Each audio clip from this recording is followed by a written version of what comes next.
बंदी छोड़ सतगुरु रामपाल जी परमेश्वर जी की जय हो।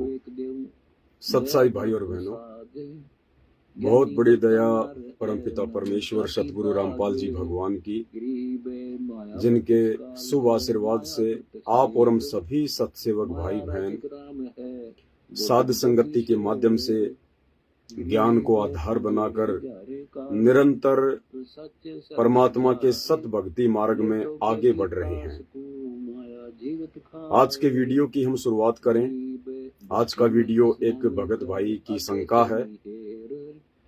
उन्होंने घर पर परमात्मा का बेड भी लगा लिया है, घर पर परमात्मा का दरबार लगा लिया है, साध संगति से जुड़कर ज्ञान को आधार बना लिया है, हर प्रकार की गलतियों से बचने का पूरा प्रयास कर रहे हैं, गुरुदेव भगवान के द्वारा बताई गई प्रत्येक मर्यादा को फॉलो कर रहे हैं। उसके बाद उनकी एक छोटी सी शंका है कि भगत जी, अभी तो मैं अनमैरिड हूँ, मेरी शादी नहीं हुई है और मैं भगवान का बेड लगाने की सोच रहा हूँ एक दूसरे रूम में, जो कि हमारे घर में ही है, यानी एक सेपरेट रूम, अलग से एक कमरा हम भगवान के बेड के लिए जो तैयार कर रहे हैं। और भगत जी, कल को यदि मेरी रमेणी हो गई, कल को यदि मेरी शादी हो गई, तो उसके बाद परमात्मा मेरे घर पर रहेंगे या नहीं रहेंगे? क्योंकि आपने एक वीडियो में कहा था कि जिस घर में सतगुरुदेव भगवान पूर्ण परमात्मा कबीर साहिब जी का बेड लग चुका है, उसके बाद उस घर में रजोगुण का वास नहीं होना चाहिए, पति पत्नी कर्म नहीं होना चाहिए। तो उनको ये शंका उत्पन्न हुई है। परमात्मा इस दास को निमित्त बना रहे हैं ज्ञान आधार से शंका के समाधान के लिए। भाई और बहनों, शंका समाधान के इस कार्यक्रम में हम आगे बढ़े, उससे पहले हम गुरुदेव भगवान की स्तुति करेंगे। बंदी छोड़ सतगुरु रामपाल जी परमेश्वर जी की जय हो।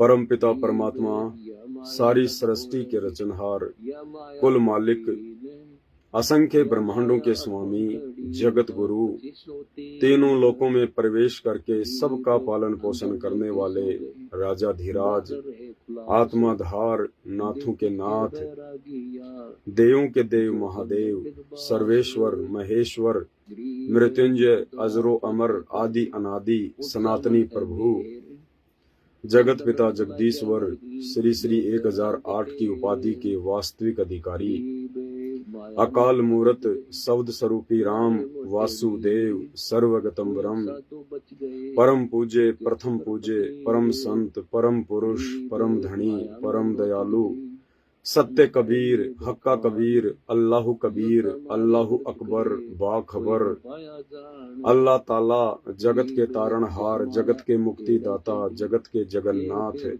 हारे के सहारे, हिंदुओं के राम, मुसलमानों के अल्लाह, सिखों के वाहिगुरु, ईसाइयों के मसीह, दया के सागर दयानिधि, करुणा के सागर करुणानिधि, स्वयंभू परिभू, संकट मोचन, कष्ट हरण, मंगल करण, दुख भंजन, अविगत कबीर, निर्विकार निर्विषम परमात्मा, अलय अलेख सतगुरु, आदि अनादि सतगुरु, असली मर्यादा पुरुषोत्तम, असली राम, असली कृष्ण, असली घनश्याम, असली मुरारी, राजाओं के राजा, महाराजाओं के महाराजा, शहंशाहों के शहंशाह, सम्राटों के सम्राट, भगवानों के भगवान, अल्लाहों के अल्लाह, प्रभुओं के प्रभु, मसीहाओं के मसीह, सच्चे वाहिगुरु, बाबाओं के बाबा, पीरों के पीर, सांवरसा सेठ, सेठों के सेठ, जगत सेठ,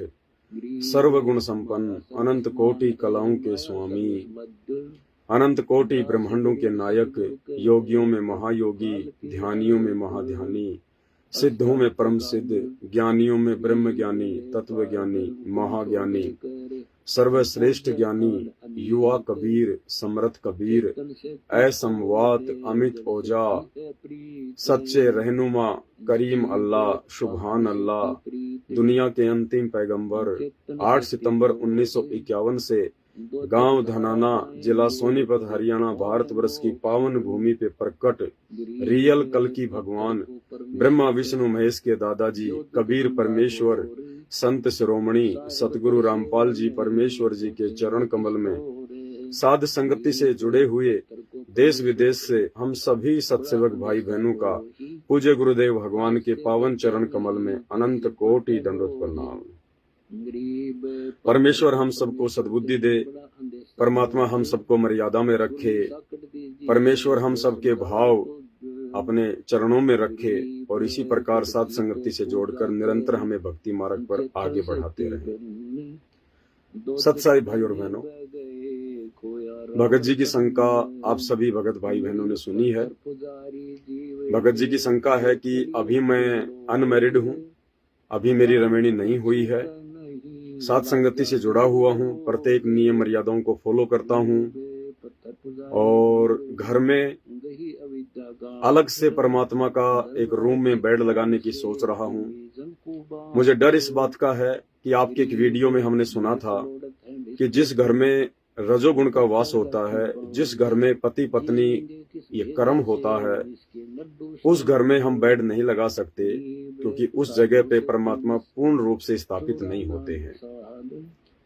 तो भगत जी को शंका है कि यदि कल को मेरी रमणी हो गई, मेरे संस्कार वश या माता पिता ने कर दी, जैसे भी है, तो उसके बाद मेरे घर पर परमात्मा विराजमान रहेंगे या नहीं रहेंगे। सत्साई भगत जी, सबसे पहली बात तो ये कि अच्छी आत्माओं की ये पहचान होती है कि अपने आत्म कल्याण के लिए वो हर प्रकार से छोटी बड़ी सावधानी रख कर चलती हैं। और जो व्यक्ति कान बोझकर पड़ा हुआ है, आंख बंद करके पड़ा हुआ है, जिनको भय नहीं है कि यदि मेरी कोई मर्यादा खंडित हो जाती है और यदि गुरुदेव भगवान मेरे से रुष्ट हो जाते हैं तो कल को मेरा क्या बनेगा, मेरी भक्ति पूर्ण होगी या नहीं होगी, सफल होगी या नहीं होगी। तो ये बहुत अच्छी बात है कि आप जी मर्यादाओं को लेकर इतने जागरूक हैं, आप इतने सजग हैं। फालतू की शंकाएं भी नहीं करनी चाहिए, छोटी छोटी शंकाओं को लेकर भी एक दूसरे भगत भाई बहनों को परेशान नहीं करना चाहिए, क्योंकि परमात्मा ने हमें जो अनमोल तत्व ज्ञान दिया है, दुनिया का सर्वश्रेष्ठ जो ज्ञान दिया है, इस ज्ञान के सहारे तो हम दुनिया की बड़ी से बड़ी शंका का समाधान खुद ही निकाल सकते हैं। इसलिए यदि छोटी छोटी शंकाओं का आप स्वयं समाधान कर सकते हैं तो परमेश्वर को दंडवत करके, मालिक से प्रार्थना करके, परमात्मा से बुद्धि की भीख मांगते हुए हमने स्वयं भी थोड़ा गुरुदेव के सत्संगों पर चिंतन मनन करना चाहिए, विचार करना चाहिए, मंथन करना चाहिए। एक बार हम इस प्रोसीजर को शुरू तो करें, गुरुदेव भगवान हमारे साथ हैं, परमात्मा आशीर्वाद देते हैं, परमेश्वर हमें सद्बुद्धि देते हैं, हम उन शंकाओं का समाधान खोज लेते हैं। बाकी जिस दिन हम ज्यादा से ज्यादा गुरुदेव भगवान के सत्संग सुनने लग जाएंगे, और सत्संग सुनने की एक प्रोसीजर है, एक विधि है परमात्मा की। गीता जी अध्याय 4 श्लोक नंबर 34 में ये ब्रह्म काल की तरह श्री कृष्ण जी के शरीर में प्रवेश करके अर्जुन को कह रहा है, जब उसने कहा कि भाई अगर तुझे पूर्ण मोक्ष चाहिए तो किसी तत्वदर्शी संत की शरण में चला जा। और उसके बाद अर्जुन ने पूछा कि भगवान वो तत्वदर्शी संत कौन है, कैसा है, कहाँ मिलेगा, कैसे मुझे उनसे ज्ञान प्राप्त होगा। तो ब्रह्म ने कहा कि गीता जी अध्याय 4 श्लोक नंबर 34 में कि अगर तुझे पूर्ण अध्यात्म की जानकारी चाहिए, सदा सदा के लिए जन्म मरण से मुक्ति चाहिए, उसके लिए तुझे तत्वदर्शी संत की खोज करनी पड़ेगी। उस तत्वदर्शी संत की शरण में जाकर सबसे पहले क्या करना है, निष्कपट होकर दंडवत प्रणाम कर, उसको दंडवत प्रणाम कर अपने मन से सभी विषय विकारों को, छल कपट को त्याग कर दे और उनसे तत्व ज्ञान का उपदेश प्राप्त करने की प्रार्थना कर। उसके बाद वो तत्वदर्शी संत, वो ज्ञानी महात्मा तुझे उस तत्व ज्ञान का उपदेश करेंगे। आप और हम सभी भगत भाई बहनों के लिए, जो भाई बहन सतगुरु रामपाल जी भगवान से उपदेश प्राप्त हैं, उन सब के लिए ये गीता जी अध्याय 4 श्लोक नंबर 34 एक शिक्षा है, एक जानकारी परमात्मा ने हमें दी है। हर चीज को गुरुदेव भगवान समय अभाव के चलते खोल के नहीं समझा पाएंगे, इसलिए परमात्मा ने सात संगतियों की दया बख्शी है, रजा बख्शी है कि मेरे बच्चे मेरे द्वारा जानबूझकर छोड़े गए हल्के फुल्के संकेतों को साध संगति से जुड़कर क्लियर करेंगे। इससे परमात्मा भी प्रसन्न होंगे कि देखो मेरे बच्चे ज्ञान आधार से दृढ़ होते जा रहे हैं, मेरे द्वारा किए गए सत्संगों को आधार बनाकर संकेतों पर चर्चा कर रहे हैं, एक दूसरे भगत भाई बहनों को समझाकर भक्ति मार्ग पर आगे बढ़ रहे हैं। हमारा बाप बहुत ज्यादा प्रसन्न होता है, खुश होता है हमारी इस प्रकार की इन क्रियाओं को देखकर। तो गीता जी अध्याय 4 श्लोक 34 में परमात्मा ने हमें यही संकेत किया है, यही समझाया है कि जब भी हम अपने गुरुदेव भगवान के सत्संग सुनने के लिए बैठें तो हम सबसे पहले अपने गुरुदेव भगवान को दंडवत प्रणाम अवश्य करें। एक दंडवत प्रणाम अपने गुरुदेव को अवश्य करें। दंडवत प्रणाम की वही प्रोसीजर है, जो भी आपको मंत्र मिला हुआ है, प्रथम मंत्र या दूसरा मंत्र, वो आपने एक जाप करना है, उसके बाद खुली आंखों से गुरुदेव का दर्शन करना है। और यदि आप सत्संग सुनने के लिए बैठ रहे हैं तो परमेश्वर से ये अरदास करनी है कि हे गुरुदेव भगवान, हे परमात्मा, दास को सद्बुद्धि बख्शना परमात्मा, आपकी ये अनमोल तत्व ज्ञान युक्त सत्संग जिसको ब्रह्मा विष्णु महेश भी नहीं समझ पाए परमेश्वर, इस पृथ्वी की 7.5 अरब की जनसंख्या है परमात्मा, वो लोग भी आपके सत्संग नहीं समझ पा रहे हैं। हे गुरुदेव, इस दास के ऊपर दया बख्शना परमात्मा, आपके ये कोड वर्ड रहस्य युक्त सत्संग आपके दास को समझ में आए। उसके बाद हम गुरुदेव भगवान का सत्संग सुनने के लिए बैठें। भाई और बहनों, यदि आप किसी यात्रा में हैं, आप ट्रेन में हैं, आप बस में हैं, या किसी ऐसी जगह बैठे हुए हैं जहां पे आप जी को सत्संग सुनने की इच्छा हो गई है, आप अपने कान में लीड लगा के सत्संग सुनना शुरू करते हैं या मोबाइल में लगाकर सत्संग सुनना शुरू करते हैं, लेकिन किसी कारणवश आप जी परमात्मा को वहां पर दंडवत नहीं कर पा रहे हैं, तो परमेश्वर के ज्ञान आधार से सत्संग सुनने से पहले आप परमात्मा को मानसिक दंडवत प्रणाम अवश्य करें। यदि आप गाड़ी चला रहे हैं, किसी ट्रेन में हैं, किसी बस में हैं, समय ज्यादा लंबा है और आपने सत्संग सुनना है, तो मोबाइल में ईयरफोन लगाने से पहले या मोबाइल से सत्संग शुरू करने से पहले गुरुदेव भगवान को आप जी मन ही मन में मानसिक दंडवत प्रणाम करें। जैसे हम लोग अपने घर पर रोजाना दंडवत प्रणाम करते हैं, ऐसे ही आप जी मानसिक तौर पर दंडवत प्रणाम करें। अपने मन में ऐसा सोचें कि जैसे सामने परमात्मा का दरबार है और मैं गुरुदेव को दंडवत करने के लिए घुटने टेक कर बैठा हुआ हूँ, परमात्मा का मंत्र जाप कर रहा हूँ और परमात्मा से सत्संग सुनकर सद्बुद्धि प्राप्त करने की अरदास कर रहा हूँ। और उसके बाद फिर आप जी परमात्मा का सत्संग सुनना शुरू करें। तो कहते हैं ये भक्ति जो है मन कर्म वचन की है, मन कर्म वचन की। चाहे आप जी शरीर से दंडवत प्रणाम करें या विशेष परिस्थितियों में आप जी मानसिक दंडवत प्रणाम करें, लाभ परमात्मा ने समान रूप से ही बताया है। तो इस प्रकार से हम परमात्मा के सत्संगों के संकेतों को समझें। भाई और बहनों, हमने तो खाली गीता जी अध्याय 4 श्लोक नंबर 34 ये सुनकर ही छोड़ दिया कि वो तो अर्जुन को उपदेश देने की बात कह रहे हैं, लेकिन भाई और बहनों, परमात्मा जब सत्संग करते हैं तो सबके लिए करते हैं, पूरे विश्व के लिए करते हैं। और जिन आत्माओं की जितनी बुद्धि होती है उसी हिसाब से आत्माएं अपने गुरुदेव के सत्संग का अर्थ निकाल लेती हैं, मतलब निकाल लेती हैं। तो हमने बहुत सोच समझकर इस ज्ञान मार्ग पर ज्ञान को आधार बनाकर ही आगे बढ़ना है। तो भाई और बहनों, अब हम अपने भगत भाई बहन की शंकाओं पे चलते हैं। तो भगत जी ने जो शंका व्यक्त की है उस आधार से ज्ञान आधार यही कहता है कि यदि हमने परमात्मा की प्राप्ति करनी है, और परमात्मा की प्राप्ति क्या होती है?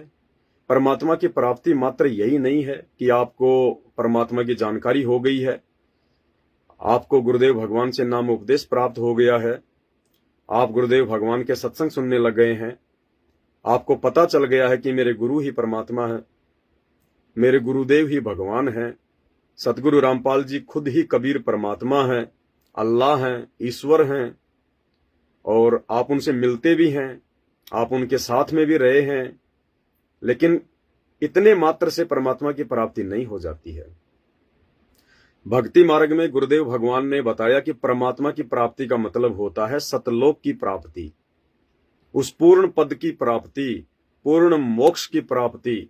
जिस दिन हम इस काल लोक से मोक्ष प्राप्त करके सतलोक में पहुंच जाएंगे, उस दिन असल में हमें परमात्मा की प्राप्ति होगी, जबकि परमात्मा तो आज भी संत रामपाल जी के रूप में धरती पर ही प्रकट हैं। और उस परमात्मा की प्राप्ति का सबसे मुख्य जो नाम है, जो शब्द है, वो है सार नाम। आप उसको सार शब्द कह दीजिए, सार नाम कह दीजिए, बात एक ही है। जब तक हमें वो सार शब्द नहीं मिलेगा, उस शब्द की प्राप्ति नहीं होगी, तब तक भाई और बहनों हम सतलोक नहीं जा सकते। ये परमात्मा की ये कंडीशन है। और सार शब्द की प्राप्ति हमें कब होगी, उसके लिए परमात्मा ने हमें कुछ नियम बताए हैं, कुछ फॉर्मूले बताए हैं। परमात्मा ने कहा है कि कामी क्रोधी लालची इनसे भक्ति ना होए, भक्ति करे कोई सूरमा जाति वर्ण कुल खोए। 6 चीजें हमें परमात्मा ने बताई हैं। देखो, ये जो नित्य नियम है, दोपहर की असुर निकंदन रमैणी है, शाम की संध्या आरती है, ये कोई सामान्य वाणियां नहीं हैं।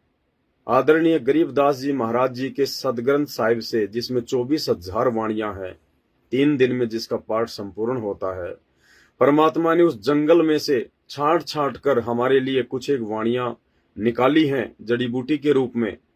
ये विशेष वाणियां हैं। तीनों समय की आरती में जो वाणियां हैं, आप चाहे तीनों समय की वाणियां पढ़ लो या चाहे सदग्रंथ साहिब को पढ़ लो, एक ही बात है। जैसे परमात्मा कहते हैं कि रामायण के विषय में एक परमात्मा की वाणी है कि रावण मांगण गया चून ताते लंक भई बेरून। आप चाहे पूरी रामायण, जिसका 7 दिन में पाठ होता है, आप चाहे पूरी रामायण पढ़ लो 7 दिन का समय देकर, या चाहे इस वाणी को पढ़ लो, बराबर बात है। यदि आपको रामायण का ज्ञान है तो इस चौपाई को पढ़ते ही आपको संपूर्ण रामायण का लाभ मिल जाएगा। तो इसी प्रकार भाई और बहनों, पूर्ण सतगुरु, अधिकारी सतगुरु के मुख कमल से और उनके द्वारा लिख कर दिया गया जो नित्य नियम का जो पुस्तक है, जो गुटका है, उसमें 3 समय की जो आरतियां हैं, चाहे हम 3 समय की आरतियां ध्यान से कर लें, विधि विधान से कर लें, मर्यादाओं में रहकर कर लें, या चाहे 3 दिन का वो पाठ कर लें, वो पढ़ लें हम सदग्रंथ साहिब को, बराबर बात है।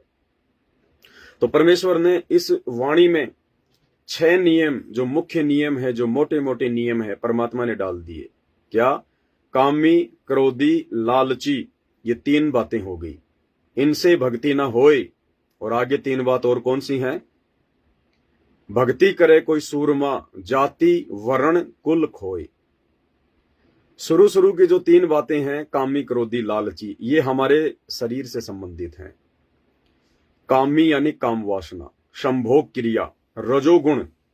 जब तक भगत के अंदर काम वासना है, जब तक भगत रजोगुण के अंदर लिप्त है, जब तक भगत इस विषय विकार से दूर नहीं है, तब तक हम परमात्मा की प्राप्ति नहीं कर सकते। ये अलग बात है कि हम भक्ति कर रहे हैं, भक्ति पर लगे हुए हैं, लेकिन सतलोक की प्राप्ति, पूर्ण परमात्मा की प्राप्ति, पूर्णतया हमने इस रजोगुण से दूर होकर ही करनी होगी, अन्यथा हम परमात्मा की प्राप्ति नहीं कर सकते। क्योंकि ये काल के मुख्य षड्यंत्र हैं। ये 6 बातें जो इस वाणी में हैं, ये काल के मुख्य षड्यंत्र हैं। इन षड्यंत्रों को गुरुदेव के ज्ञान आधार से काटे बिना हम सतलोक की प्राप्ति नहीं कर सकते।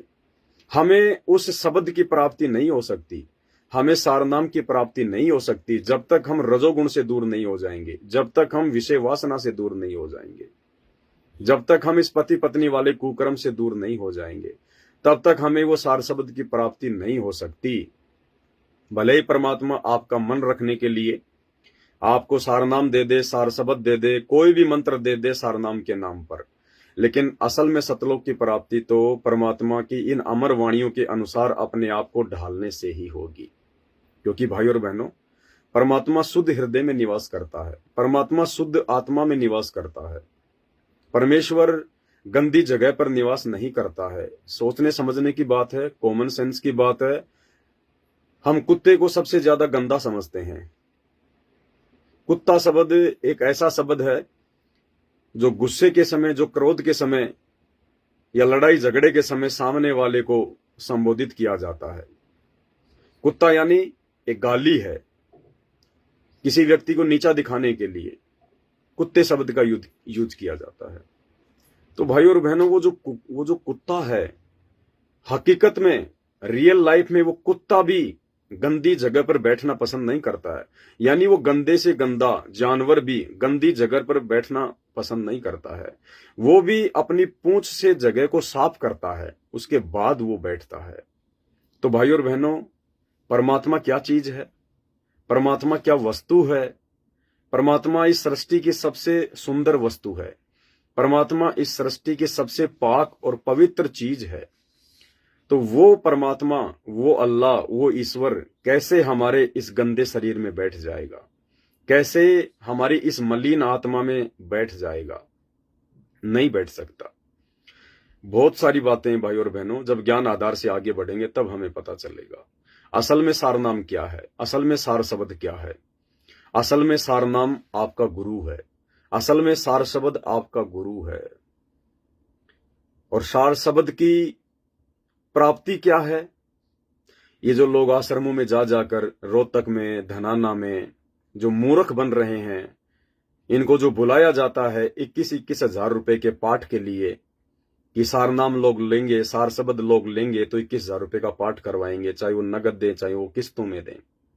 ये सार नाम नहीं है, ये सार शब्द नहीं है, ये तो मीठी गोली है। असल में सार नाम आपका गुरु है। असली सार शब्द आपका गुरु है, क्योंकि आपके गुरु का आप और हमारी तरह शरीर नहीं है, हाड़ मांस का शरीर नहीं है। परमात्मा कहते हैं, हाड़ चाम लहू ना मेरे, कोई जाने सतनाम उपासी, तारण तरण अभय पददाता, मैं हूं कबीर अविनाशी। परमात्मा कहते हैं, जिन आत्माओं को जिस दिन ये बात समझ में आ गई कि आपका गुरु आपके जैसा दो कोड़ी का जीव नहीं है, इंसान नहीं है, मां के गर्भ से जन्म लेकर आया हुआ 21 ब्रह्मांड का सामान्य प्राणी नहीं है, वो तेज पुंज की देह है उनकी, नूरी अंग है उनके, उस दिन आप सार नाम के लायक बनेंगे, आप सार शब्द के लायक बनेंगे।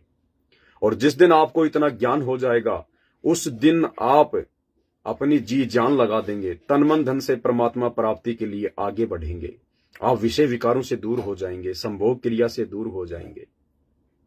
और जिस दिन आप संभोग क्रिया से दूर हो जाओगे, आप लोभ लालच से दूर हो जाओगे। कामी क्रोधी लालची, लालच यानी अपना स्वार्थ जो है वो काल के जीवों का जो है वो गुण है। तो जिस दिन हम अपने स्वार्थों से दूर हो जाएंगे, लोगों को ठगना जो है बंद कर देंगे, लोगों को धोखा देना बंद कर देंगे, चंद पैसों के लिए रिश्वत लेना, मिलावट करना, झूठ बोलना, ठगी करना बंद कर देंगे।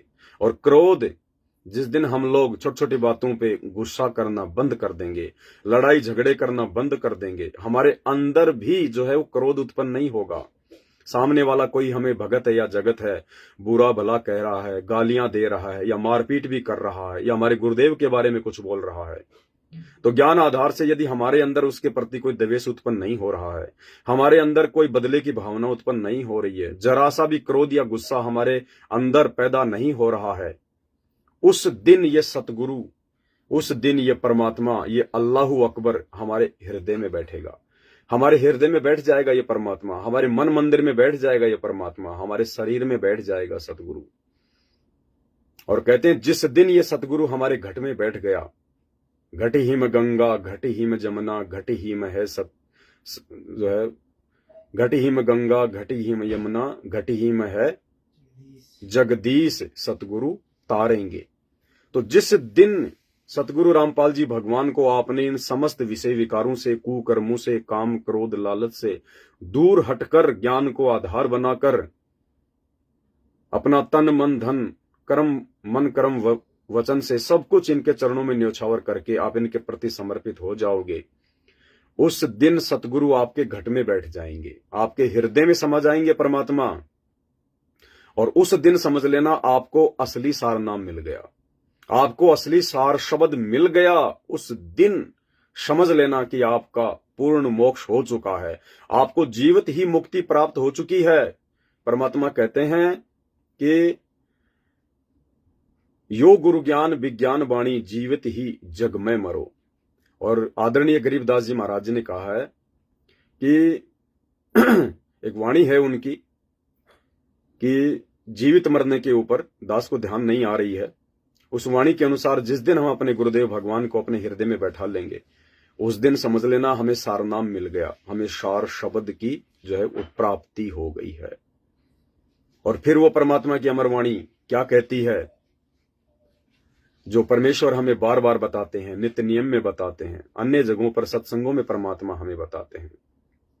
क्या कहते हैं परमात्मा? वो वाणी परमेश्वर की, दास को ध्यान नहीं आ रही परमेश्वर की वाणी, परमात्मा दया करें।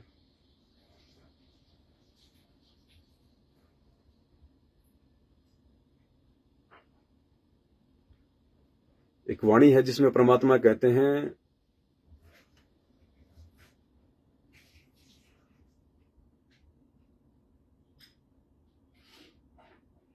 हाँ, परमेश्वर कहते हैं, गुरु भगता मम आत्म सोई और वाके हृदय रहूं समोई। वो कबीर परमात्मा क्या कहते हैं कि गुरु भगता मम आत्म सोई, कि जो आत्मा अपने गुरुजी की भगत है, जो आत्मा अपने गुरुजी पर न्यौछावर हो चुकी है, समर्पित हो चुकी है, जिसने अपना सब कुछ अपने गुरुजी को समर्पित कर दिया है, गुरु भगता मम आत्म सोई। कबीर परमेश्वर क्या कह रहे हैं?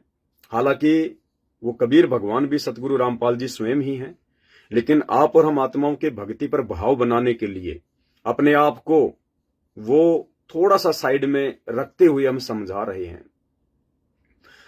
कि वो कबीर भगवान क्या कह रहा है, कब हम उस कबीर भगवान को प्राप्त करेंगे, कैसे हम उस कबीर भगवान के दिल में जगह बनाएंगे, कैसे हमारा मोक्ष होगा। तो उस कबीर भगवान ने क्या बताया? गुरु भगता यानी गुरु जी का भगत मम आत्म सोई, मेरी असली आत्मा है। कबीर भगवान कह रहे हैं कि जब आपको कोई सतगुरु, पूर्ण सतगुरु, तत्वदर्शी संत धरती पर आकर ज्ञान दे, तत्व ज्ञान दे और आपकी समझ में आ जाए, और यदि जिस दिन तुम उस गुरु के पक्के भगत बन जाओगे और जिस दिन वो गुरु देख लेगा कि ये मेरे ऊपर समर्पित हैं, तन मन धन से, समस्त विषय विकारों से दूर हो चुके हैं, उस दिन वो गुरु आपके हृदय में बैठ जाएगा। तो वाणी क्या कहती है? गुरु भगता मम आत्म सोई, जो गुरु जी का भगत है वो मेरी असली आत्मा है, और वाके हृदय में रहूं समोई। कबीर जी कह रहे हैं कि उसी भगत के हृदय में मैं विराजमान होऊंगा, मैं प्रकट होऊंगा, जो अपने गुरु जी का पक्का भगत होगा। और गुरु जी का पक्का भगत कौन होगा?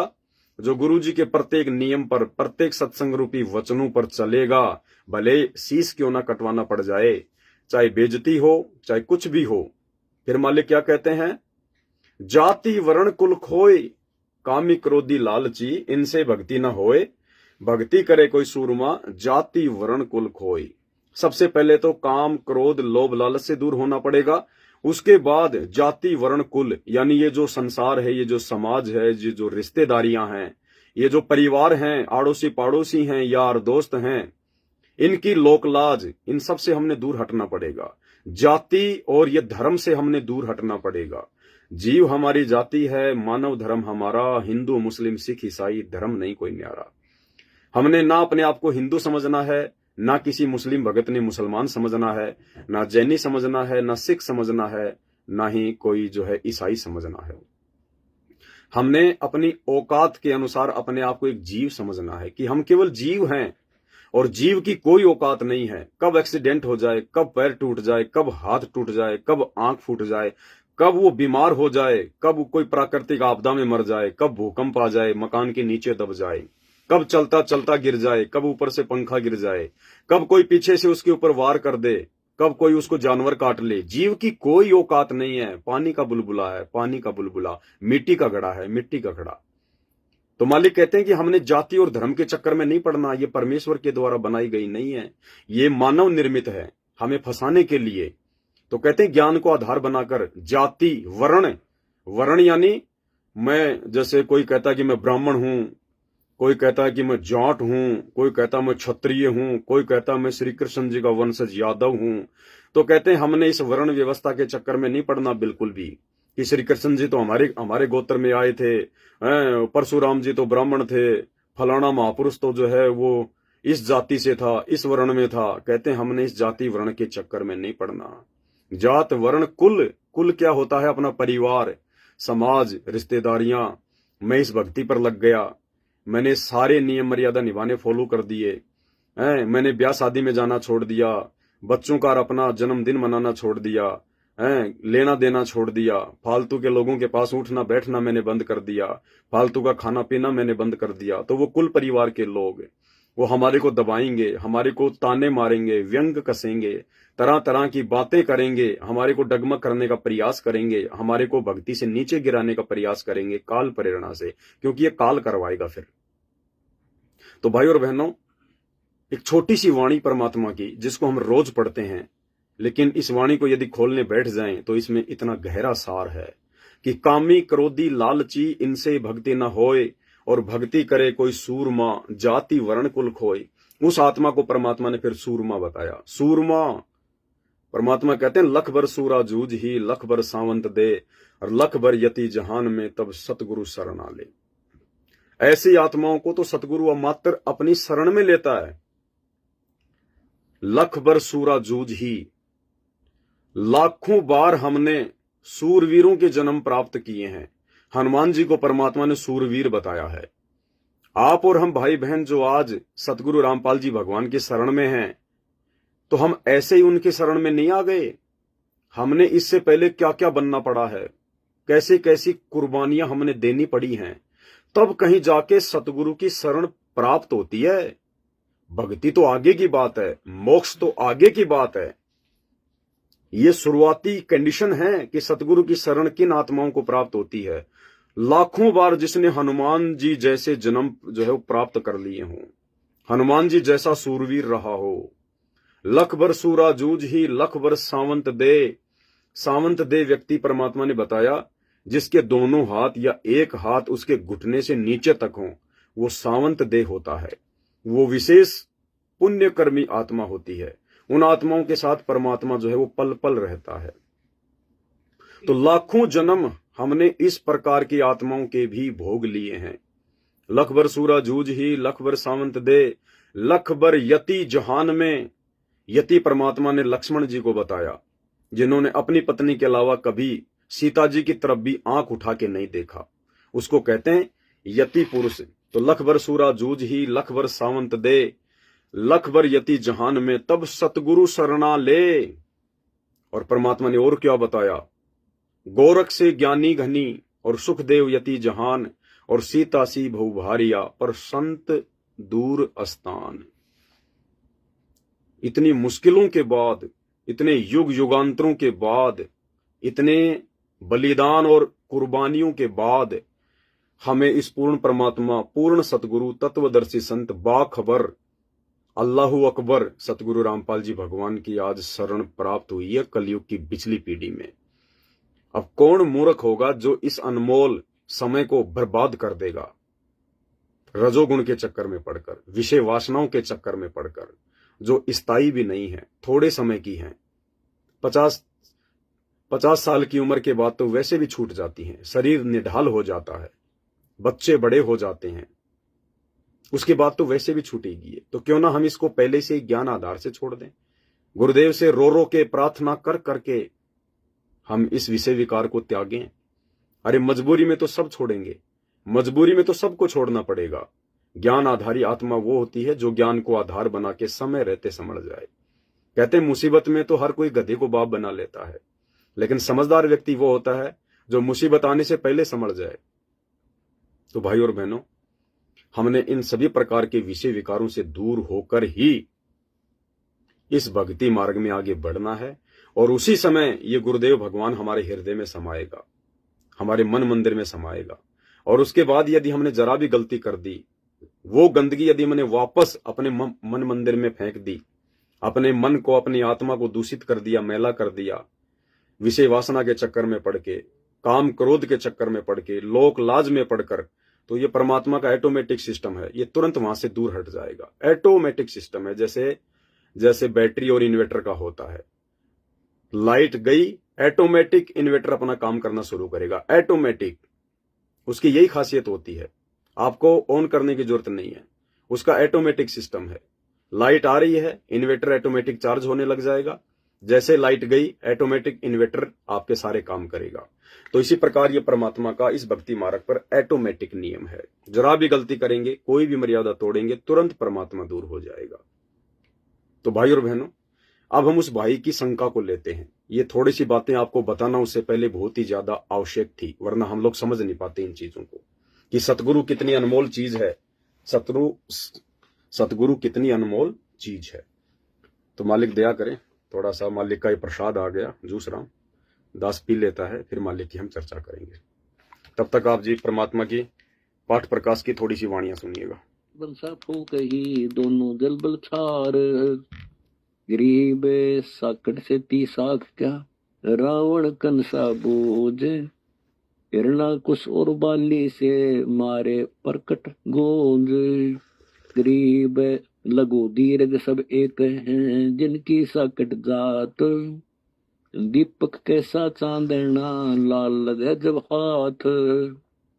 गरीब चतुराई चूल्हे पड़ो, चारों वेद बिटम्बे, साकट सगाना बैठियो, आको लगे न अम्ब। गरीब साकट चारों वेद हैं, साकट द्वादश पंथ, साकट पंडित पीर हैं, यही यम के दंत। गरीब प्रथम तो दस नामी है, सन्यासी भगवान, दारू बकरे खात हैं, निस्वास्त्र सुरापान। गरीब चार संप्रदा देख ले, 52 द्वार हो जाए, और भांग तमाकू खाते हैं, पत्थर कंठ लगाए। गरीब आदि योग को नहीं बूझेगी, सर्प पिटारे गाल, फूंबी नाद बजावेगी, या सकट की चाल। गरीब क्या ये संतों के पंथ हैं, जिन टुकड़े पानी की चाह है, जिन ये पंथ चलाइया, वे तो अगम अथाह है। गरीब गुरु गलतियों होते हैं, नानक जे पंथ, फिट जननी तिस संत की, जो साकट शिष करंत। गरीब पंडित साकट कौन विधि, इसका निर्णय दे है, तेरा मेंजी मत फेरे, तू कंठी मत ले। गरीब पंडित साकट कौन विधि, इसका निर्णय दे है, सुतक संचा खाते हैं, जिनके मुंडे खे है। गरीब पंडित साकट कौन विधि, इसका को बयान, चौके कुत्ता जा बेड़ा, सो तो हुआ अपान। गरीब पंडित साकट कौन विधि, इसका को बयान, कुबद्दी कुटिल है कुकरी, सुतक पतक खान। मालिक का प्रसाद है। गरीब कहाँ गोड कहाँ गोड, गायत्री जाप, साख बड़ों की सौद कर, बंदे मोटे पाप।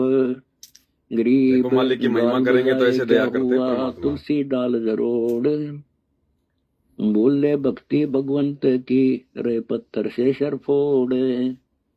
गरीब द्वादश तिलक बनाए कर, ये नचे घर घर बार, कनक जनेऊ का डिया, सचरे दास सवार। गरीब तुलसी तोड़े खून है, पत्थर गांठ न बांध, साकट को सूझे नहीं, यम को रखा फांद। गरीब निंदा नहीं निराट है, सतगुरु साहिदार, वचन हमारा मानी वो, चारों वेद विचार। गरीब मुसलमान को अबख्श सूर है, और हिंदू को गाय, सतगुर साहिदार है, पापी जमपुर जाए। गरीब जीव जो करता है, आम का जूस है, जाए, सतगुर साहिदार आम का जूस है। कभी परमात्मा को केले राम का भोग लगता है जूस का, कभी आम का लगता है, कभी अनार का लगता है, कभी मौसमी का लगता है। भूत, उसके बाद हम नीचों को मिल जाता है थोड़ा बहुत। गरीब पंडित पाडा कीजिए, और बनखंड का रोज, सतगुर साहिदार है, भूला निर्गुण खोजे। गरीब पंडित की जय बोकड़ा, निस्वासर अरडाए, जन्म पूर्व लायो लख्या, विद्या छाणी। तो भाई और बहनों, अब हम उस शंका पर चलते हैं जो हमारे भगत भाई ने जाहिर की थी। शंका दास आपको उनकी एक बार सुना देता है दोबारा से। सत्साह्य भगत जी आपने लाइव वीडियो में बताया कि जिन जिन भगत भाई बहनों ने परमात्मा के लिए बेड लगा लिया है, वह भगत भाई बहन विषय वासना पति पत्नी कर्म से दूर है। दास को एक शंका है कि परमात्मा की दया से दास ने परमात्मा के लिए अलग रूम बनवाया है और परमात्मा के लिए दास बेड भी लगाना चाहता है, तो अभी दास की रमणी नहीं हुई है, तो वासना भी नहीं है, अर्थात संभोग क्रिया नहीं है। लेकिन यदि परमात्मा की मर्जी से रमणी हो गई, तो उस समय यदि हम या कोई भी भगत भाई बहन इस परिस्थिति में यदि पति पत्नी कर्म को करेंगे, तो क्या उनकी मर्यादा टूटेगी? क्या इससे गुरुदेव भगवान नाराज होंगे? क्योंकि सभी के संस्कार अलग अलग होते हैं और उसी आधार से हर बुराई छूटती है। परमात्मा की दया से शंका समाधान करें। सत्साई भगत जी देखो, एक होता है जब हम नाम दीक्षा लेते हैं परमात्मा से शुरुआत में, तो गुरुदेव भगवान की तरफ से आदेश होता है कि आप सभी ने अपने घर पर एक सुरक्षित जगह पर, किसी अलमारी में या मकान के किसी भी हिस्से में या किसी टेबल पर, साफ सुथरी जगह पर, और जिस कमरे में आप परमात्मा का दरबार लगाओ, उस दरबार में किसी भी साधु संत महात्मा की या आपके पूर्वजों की या आपके बाल बच्चों की, रिश्तेदारों की कोई फोटो वगैरह नहीं होनी चाहिए। बहुत सारे भगत भाई बहन हैं जो ज्ञान को समझ नहीं पाते। कोई आर्मी से रिटायरमेंट है, या कोई पहले कोई फोटो स्टूडियो का काम करता था, या पहले जिनको फोटोएं वगैरह घर में रखने का शौक था, वो क्या करेंगे, अपनी वो आर्मी वाली फोटो लगाएंगे वहां पे हैं। कोई अपनी तलवार टांग के रखेगा, कोई अपनी जो है आर्मी से लाई हुई बंदूक को टांग के रखेगा हैं।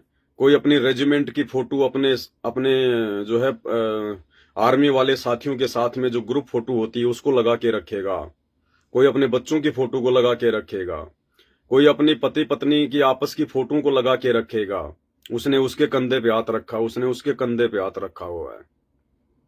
तो नाम दीक्षा लेने के बाद में हमने, जहां भी हम परमात्मा का दरबार लगाते हैं, हमने किसी की भी फोटो नहीं रखनी है। हमारी आस्था केवल अपने गुरुदेव भगवान में होनी चाहिए। बाल बच्चों का क्या सिस्टम है क्या नहीं है, परमात्मा ने हमें बता दिया है।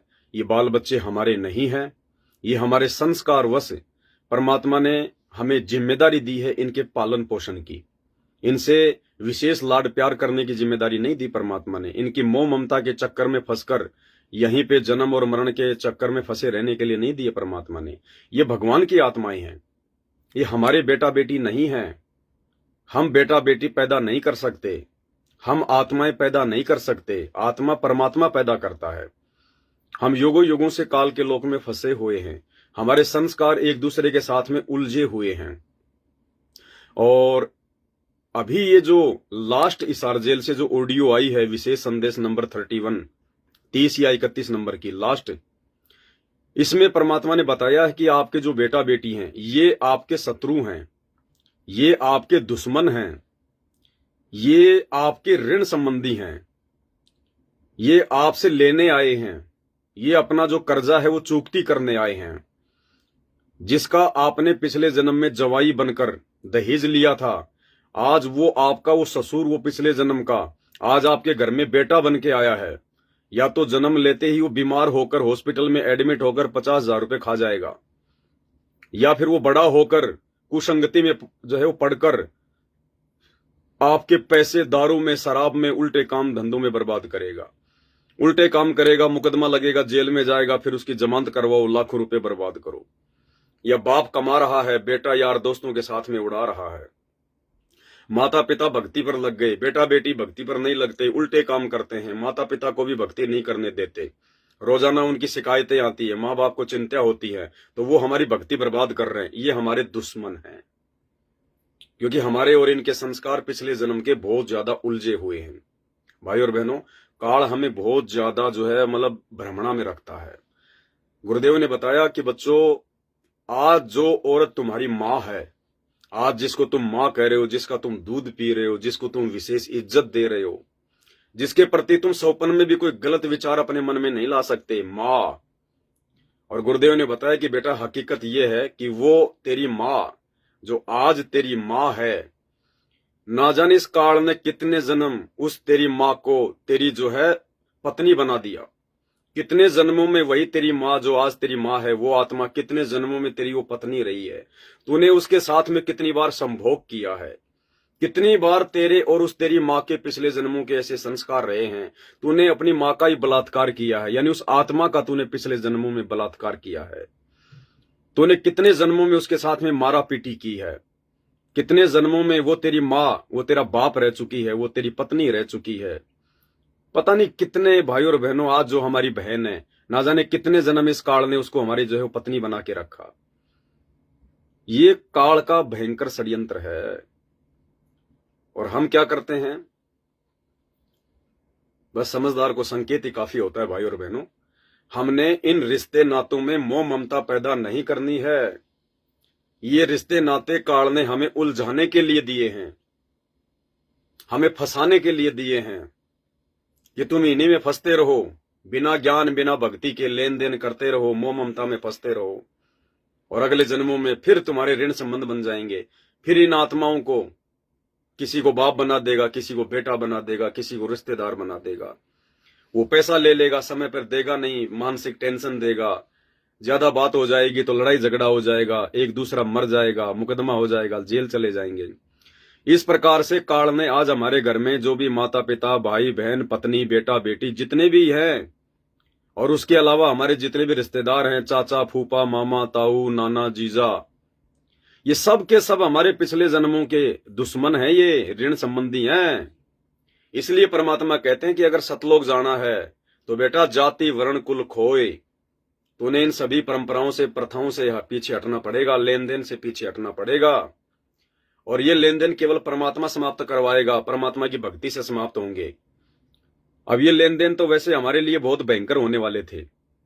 अगर हम सतगुरु रामपाल जी भगवान की वर्तमान में शरण में ना हो, तो जो हमारे बेटा बेटी माँ बाप आज भक्ति पर लगे हुए हैं, हमें बहुत अच्छे वो भगत दिखाई दे रहे हैं, यही बेटा बेटी माँ बाप, वो पत्नी, वो बेटा बेटी हमारे दुश्मन होते, दुश्मन बिना ज्ञान के। क्योंकि हम भी उल्टे काम करते, दुनियादारी में फंसते रहते, वो भी हमारी देखा देखी वही काम करते।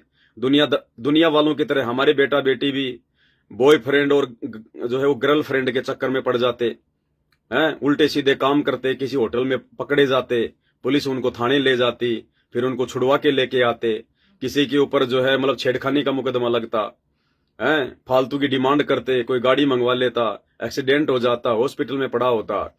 लेकिन सतगुरु रामपाल जी भगवान ने हम पर मेहर करके पूरे परिवार को अपनी शरण में लेकर परमात्मा ने वो बिगड़े हुए संस्कारों को ठीक करना शुरू कर दिया। अन्यथा हम एक दूसरे के दुश्मन थे, शत्रु थे, हमारे जीवन में, हमारे परिवार में सुख शांति हो ही नहीं सकती थी। अब यदि ये ज्ञान हो गया, इस ज्ञान के होने के बाद यदि फिर से हम वही गलतियां करेंगे जो जगत वाले कर रहे हैं, तो फिर हम जानबूझकर ऋण संबंध बना रहे हैं। माता बहन बुआ घर पे आती है, दुनिया भर का पैसा देते हैं, जाते समय 100 200 500 रुपए, 2-4 जोड़ी कपड़े दे दिए, एक जोड़ी भी नहीं देनी, 1 रुपया भी नहीं देना। बहन बेटी बुआ आराम से आओ, प्यार से रखो, 2 दिन रहो 4 दिन रहो, कोई बात नहीं, घर में भगवान का उसको सत्संग सुनाओ, बढ़िया उसको खाना खिलाओ, बढ़िया उसको इज्जत दो। जाते समय कुछ नहीं देना, कुछ नहीं देना, ये लेन देन हमने समाप्त करना पड़ेगा। तो भाई और बहनों, इस प्रकार से ये हमारे ये शत्रु हैं, ये मीठे शत्रु हैं, ये जो आज हमें अपने बेटा बेटी लग रहे हैं, ये हमारे मीठे शत्रु हैं। घर में कोई बेटा पैदा हुआ, कोई पोती पैदा हुई, कोई पोता पैदा हुआ, बहुत बहुत सुंदर है, गोल मटोल है, उसका गोरा जो है उसका रंग है, उस बच्चे को सब खिलाएंगे, रिश्तेदारी में जाएंगे तो सब उसको प्यार करेंगे, कितना सुंदर बच्चा, कितना सुंदर बच्चा है, माता पिता दादा दादी 24 घंटे उसको चूमेंगे, उसको देखे बिना रह नहीं सकते। और भाई और बहनों, वो बच्चा, परमात्मा ने बताया कि ऐसा ही एक बच्चा था, एक बहन अपनी माँ के घर पे आई हुई थी, अपने बच्चे को भी लेके आई हुई थी, बच्चा इतना ही वो सुंदर था, सब उसको प्यार करते थे, लाड प्यार करते थे। वो माँ बेटी आपस में बात करने लग गई, बच्चा खेलता खेलता उस मकान से बाहर चला गया, और बाहर एक पंखा चल रहा था, पंखे के तार जो है नंगे थे, वो पलक में लग रहे थे। अब छोटा बच्चा था, वो घुटने के बल जाता जाता और उसने वो पलक से वो तार खींचकर अपने मुंह में ले लिया, बच्चा मर गया। 1 घंटे बाद माँ बेटी दोनों बात करके बाहर निकली तो देखा बच्चा मरा हुआ है। अब वो बच्चा उनको दुख दे गया, वो बच्चा उनको परेशानी दे गया। उस बच्चे के दुख में क्या पता उस माँ को सदमा आ जाए, उस दादी को सदमा आ जाए, उसकी माँ पागल हो जाए, बेहोश हो जाए कि मेरा एक ही बच्चा था वो मर गया। तो दे गया दुख, दे गया परेशानी। वो बच्चा अपना बदला पूरा कर गया, वो आपको दुख दे गया, परेशानी दे गया, आपको हॉस्पिटल में एडमिट करवा गया मरते मरते, क्योंकि आपने भी पिछले जन्म में उसके साथ में इसी प्रकार की कुछ घटनाएं की हुई है। तो भाई और बहनों, यहां कोई सुंदर नहीं है, कोई अच्छा नहीं है, कोई गोल मटोल नहीं है। अगर आज इस गोल मटोल के चक्कर में, सुंदरता के चक्कर में बाहर नहीं निकले, विशेष मोह ममता से बाहर नहीं निकले, तो अगले जन्म में ये काल हमें ऋण संबंधों में बांध के गोल मटोल बना देगा। गोल मटोल बिना पैंदे की लोटे की तरह घूमते रहेंगे, डोलते रहेंगे, फिर यहीं 84 में चक्कर काटते हुए। तो इस प्रकार से हमने इन रिश्ते नातों को भी जो है डाउन करना है। और घर पे जहां परमात्मा का हम दरबार लगाएंगे, वहां पे हमने अपने बेटा बेटियों की, हमारे पोता पोतियों की, या अपने बच्चों की बचपन की फोटोएं, ये भी काल का बहुत बड़ा एक षड्यंत्र है। जिन जिन भाई बहनों के मोबाइल में अपने बेटा बेटियों की, उनकी बचपन की फोटोएं हैं, जिनको कभी कभार वो देख लेते हैं कि देखो तू पहले, तू कितना सुंदर था, तू कितना छोटा था, मैं तेरे को नहला रहा था, देख तू हंस रहा था। भाई और बहनों, ये काल का षड्यंत्र है। ये काल हमारे को चार्ज करता है। गुरुजी हमें मोह ममता से दूर करना चाहते हैं ज्ञान देकर। काल हमें वो मोबाइल में, वो एल्बम में वो फोटो दिखा दिखा के, किसी भगत भाई बहन की शादी की फोटो, अरे लाओ आज तो वो एल्बम देखेंगे तुम्हारी शादी का। अरे देखो ये मामा जी, अब तो मर गए मामा जी, देखो पहले ये मामा जी कितने हट्टे कट्टे थे। अरे ये देखो बुआ की लड़की, हाँ आजकल तो अमेरिका रह रही है। और ये देख रहे, ये देख रहे, अरे लोकेंद्र देख तू पहले छोटा सा था। अरे अंशिका, अरे देख तू पहले, देख पहले तू कैसे रोया करती थी, हैं तेरे को ये पुचकार रहा है। भाई और बहनों, ये सारा का सारा काल का षड्यंत्र है। अंशिका बहन जी, अब सारी मोबाइल में जो तेरी फोटोएं हैं मैं डिलीट करूंगा लाइव आने के बाद में। दीपक भगत जी की भी फोटो है, वो भी मैं डिलीट करूंगा सबकी। तो ये भी काल का भयंकर षड्यंत्र है भाई और बहनों, बहुत भयंकर षड्यंत्र है ये। परमात्मा हमें इन चीजों को भुलाना चाहते हैं, और ये काल हमें उन चीजों के माध्यम से रिचार्ज करता है, वापस मोह ममता हमारे अंदर भरेगा। तो ये भी काल का भयंकर षड्यंत्र है। इसलिए जिस भी सत्सेवक भाई बहनों के घरों में उनके शादी विवाह का कोई एल्बम है, कोई डीवीडी है, कोई सीडी है, कोई कैसेट है, उनके ब्याह की, उनकी शादी की, भाई और बहनों आग लगा दो उन फोटोओं को, उस एल्बम को आग लगा दो। यदि आपको परमात्मा प्राप्ति करनी है तो, सतलोक की प्राप्ति करनी है तो, उन बच्चों की फोटोओं को अपने मोबाइल से, अपने घर से फाड़ फाड़ के फेंक दो, आग लगा दो उनको। नहीं तो ये काल ठगेगा। जब तक वो चीज घर में रहेगी, कभी न कभी मोह ममता पैदा करेगा। ये भयंकर जाल है भाई और बहनों, ये अंतिम समय में हमारे को फंसाएगा। गुरुदेव ने बताया, एक समय नानक जी से किसी ने नाम दीक्षा ले ली थी और भक्ति करने लग गया, और उस व्यक्ति का लास्ट का समय आ गया। लास्ट का समय आ गया उसका, तो हुआ क्या कि जब उसका जो लड़का था वो कहने लगा जी कि मेरे बाप का तो मोक्ष हो गया होगा, वो तो आपकी शरण में था, आप तो बहुत बड़े महात्मा है, आप तो पहुंचे हुए साधु संत हैं। तो उसने कहा कि बेटा तेरे बाप का मोक्ष नहीं हुआ है। बोले जी कैसे नहीं हुआ, वो तो बड़ी आसान मौत मरा था। बोला नहीं बेटा, काल चाल खेल गया, दाव खेल गया काल। जी वो कैसे खेल गया, क्या बात हुई? बोला बेटा तेरा बाप जो है जंगल में बाघ बना हुआ है, शेर बना हुआ, शेर बना हुआ वो। बोले जी कैसे? बोला जब तेरा बाप जब मरा था तो तेरे पड़ोस में जो मुसलमानों का जो घर था वहां पे मांस पक रहा था, और तेरा बाप जब मरने वाला था उसके नाक में वो मांस की महक, वो गंध, मांस जब पकता है तो एक विशेष एक महक आती है। इस काल का ही बहुत भयंकर षड्यंत्र है। बोला वो महक, वो गंध तेरे बाप की तरफ आ रही थी, जैसे कोई दूसरे घर में हलवा बनाता है तो पड़ोस में उसकी महक जाती है, ऐसे वो भाई उधर मांस पका रहे थे और उधर वो महक उसके अंदर आ रही थी, उसके नाक में आ रही थी। और मरते मरते उस भगत के मन में क्या आ गया, आहा कितनी अच्छी महक आ रही है, कितनी अच्छी महक आ रही है। ये कहते कहते उसका शरीर छूट गया। और परमात्मा कहते हैं जहां आशा तहां बासा होई, मन कर्म वचन सुमरियो सोई। तो नानक जी ने बताया कि बेटा अंतिम समय में काल ने उसको ठग लिया उस महक के माध्यम से। ये उसकी सूक्ष्म चाल होती है। तेरे बाप की जो सुरती थी, जो ध्यान था, अंतिम समय में परमात्मा में होना चाहिए था, नाम सुमरण में होना चाहिए था, सतलोक में होना चाहिए था कि मैं सतलोक जाऊंगा, मेरा समय आ गया, हे भगवान जल्दी से शरीर छुड़वा दो, मैं आपके साथ जहाज में बैठ के मैं सतलोक जाऊंगा, अपने लोक में जाऊंगा। लेकिन उसका ध्यान काल ने उस महक में डाल दिया, जो कि जो है मांस की महक थी। और अगले जन्म में काल ने उसको बाघ बना दिया कि ले बेटा, तेरी इच्छा थी ना, तेरे को महक अच्छी लग रही थी ना, ले अब तू ये कच्चा मांस खा। उसको शेर बना दिया, अब वो कच्चा मांस खा रहा है। तो भाई और बहनों, इस प्रकार ये काल अंतिम समय में हर प्रकार का दाव खेलेगा, चाहे बेटा बेटी का हो, चाहे रिश्तेदारों का हो, चाहे जमीन जायदाद का हो, चाहे अपने शरीर का हो, किसी भी चीज का हो, जहां काल को लगेगा कि इस चीज में अभी भी इसकी आस्था है, वो वही दाव खेलेगा। इसलिए भगवान ने आके खुद यहाँ पे ज्ञान देना पड़ता है, ये सत्संग करने पड़ते हैं, 100 प्रमाण देने पड़ते हैं। जो जो गलतियां हमने आज से पहले की हैं, जिनकी वजह से हमारा मोक्ष नहीं हो पाया भगवान की शरण में आने के बाद भी, उन सभी गलतियों को, वीक पॉइंट को, माइनस पॉइंट को परमात्मा सत्संगों के माध्यम से समझाते हैं। तो भाई और बहनों, अब हमने बिल्कुल भी गलती नहीं करनी है। अपने घर में, अपने दरबार में, कहीं भी हमने कोई भी फोटो किसी भी रिश्तेदार की, साधु संत महात्माओं की, अपने बाल बच्चों की, या जहां भी आप पहले किसी आर्मी में या पुलिस में कहीं भी नौकरी करते थे, आपके उन बड़े बड़े जो है वो जनरल की, वो कर्नल की, आपके कमांडो की और आपकी, कि ये मेरे देखो मेरी जवानी की फोटो, जब मैं फौज में भर्ती हुआ था तो मैं ऐसा लगता था। तो हमने अब वो फोटो वगैरह भाई और बहनों नहीं रखनी अपने घर पे, उनको फाड़ के फेंक दो। किसको दिखाओगे आप? अरे किसको दिखाओगे? लोगों को दिखा दोगे तो कौन सा आपको मेडल देगी दुनिया कि वाह जी वाह, जब तू फौज में लगा तो ऐसा था। अब उन फोटोओं को फाड़ के फेंक दो, उनको कोई काम की नहीं हो। तो इस प्रकार से हमने इस काल के षड्यंत्र को गुरुदेव के ज्ञान आधार से समझना है और परमात्मा से आशीर्वाद ले लेकर, मालिक से प्रार्थना करते हुए हमने इस काल के षड्यंत्र से बचा कर चलना है आगे, परमात्मा के ज्ञान को आधार बना के। तो मालिक की दया से अब भाई की हम शंकाओं का समाधान करते हैं। गुरु भगत जी, सपोज कीजिए हम आश्रम में जाते हैं, गुरुदेव भगवान के सत्संग सुनने के लिए जाते हैं।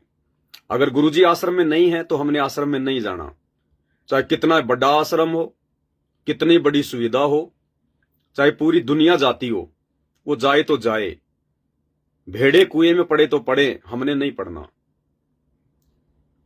यदि आपका गुरु आश्रम में है तो भगत ने आश्रम में जाना है। अरे हॉस्पिटल में डॉक्टर नहीं है तो मरीज क्या करेगा? हॉस्पिटल जाके धक्के खाएगा। स्कूल में टीचर नहीं है तो बच्चा क्या करेगा? स्कूल में जाके धक्के खाएगा।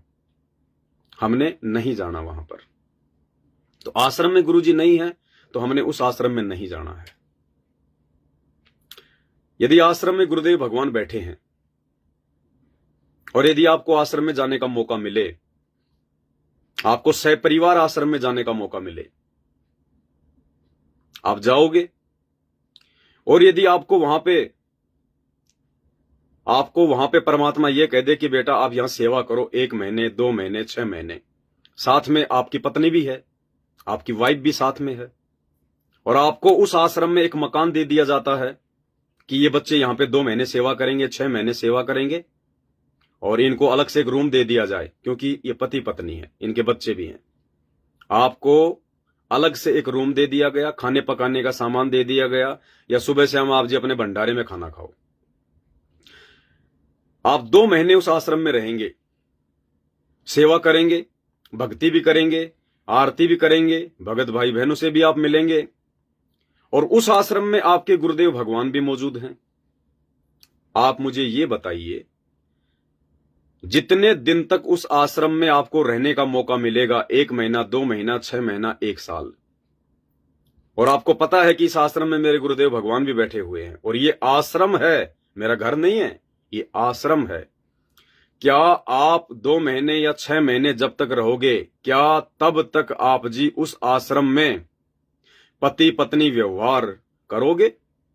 क्या आप जी संभोग क्रिया करोगे? क्या आप अपनी पत्नी के साथ में शारीरिक संबंध उस आश्रम में मनाओगे? आप खुद सोचिए, खुद विचार कीजिए। आपके सवाल का जवाब आपके पास में। करोगे आप? नहीं करोगे। क्यों नहीं करोगे? क्योंकि आपकी आत्मा आपको स्वीकृति नहीं देगी। क्यों नहीं देगी? कि भाई ये तेरा घर नहीं है, ये आश्रम है। आश्रम मतलब दुनिया की सबसे पाक और पवित्र जगह, मक्का और मदीना से भी पाक और पवित्र जगह, क्योंकि मक्का मदीना में तो शैतान बैठा है। जगन्नाथ, केदारनाथ, बद्रीनाथ, नीलकंठ, हरिद्वार, अयोध्या, मथुरा, बरसाना, द्वारिका, इन सबसे ज्यादा पाक और पवित्र जगह, क्योंकि इन जगहों पर तो जो है वो काल बैठा हुआ है। लेकिन आश्रम में आज सबका बाप कबीर भगवान सतगुरु रामपाल जी बैठा हुआ है। आपकी आत्मा आपको स्वीकृति देगी नहीं। अगर आपका मन कभी कभार बकवाद भी करेगा पति पत्नी व्यवहार करने के लिए, तो भी आपकी आत्मा उसको रोकेगी, टोकेगी कि नालायक, अपना धर्म कर्म मत बिगाड़, तू भगवान के चरणों में बैठा है। ये दुनिया की सबसे पाक और पवित्र जगह है। यहां तो मुंह से गाली भी नहीं निकलनी चाहिए। आश्रम में तो जरा सा भी कोई क्रोध और जो है वो गुस्सा भी नहीं आना चाहिए। तू करके भी किसी से बात नहीं करनी चाहिए। ना जाने कब परमात्मा तेरी कौन सी बात से नाराज हो जाए, तेरी सेवा छीन ली जाए। वो बकवाद नहीं करेंगे।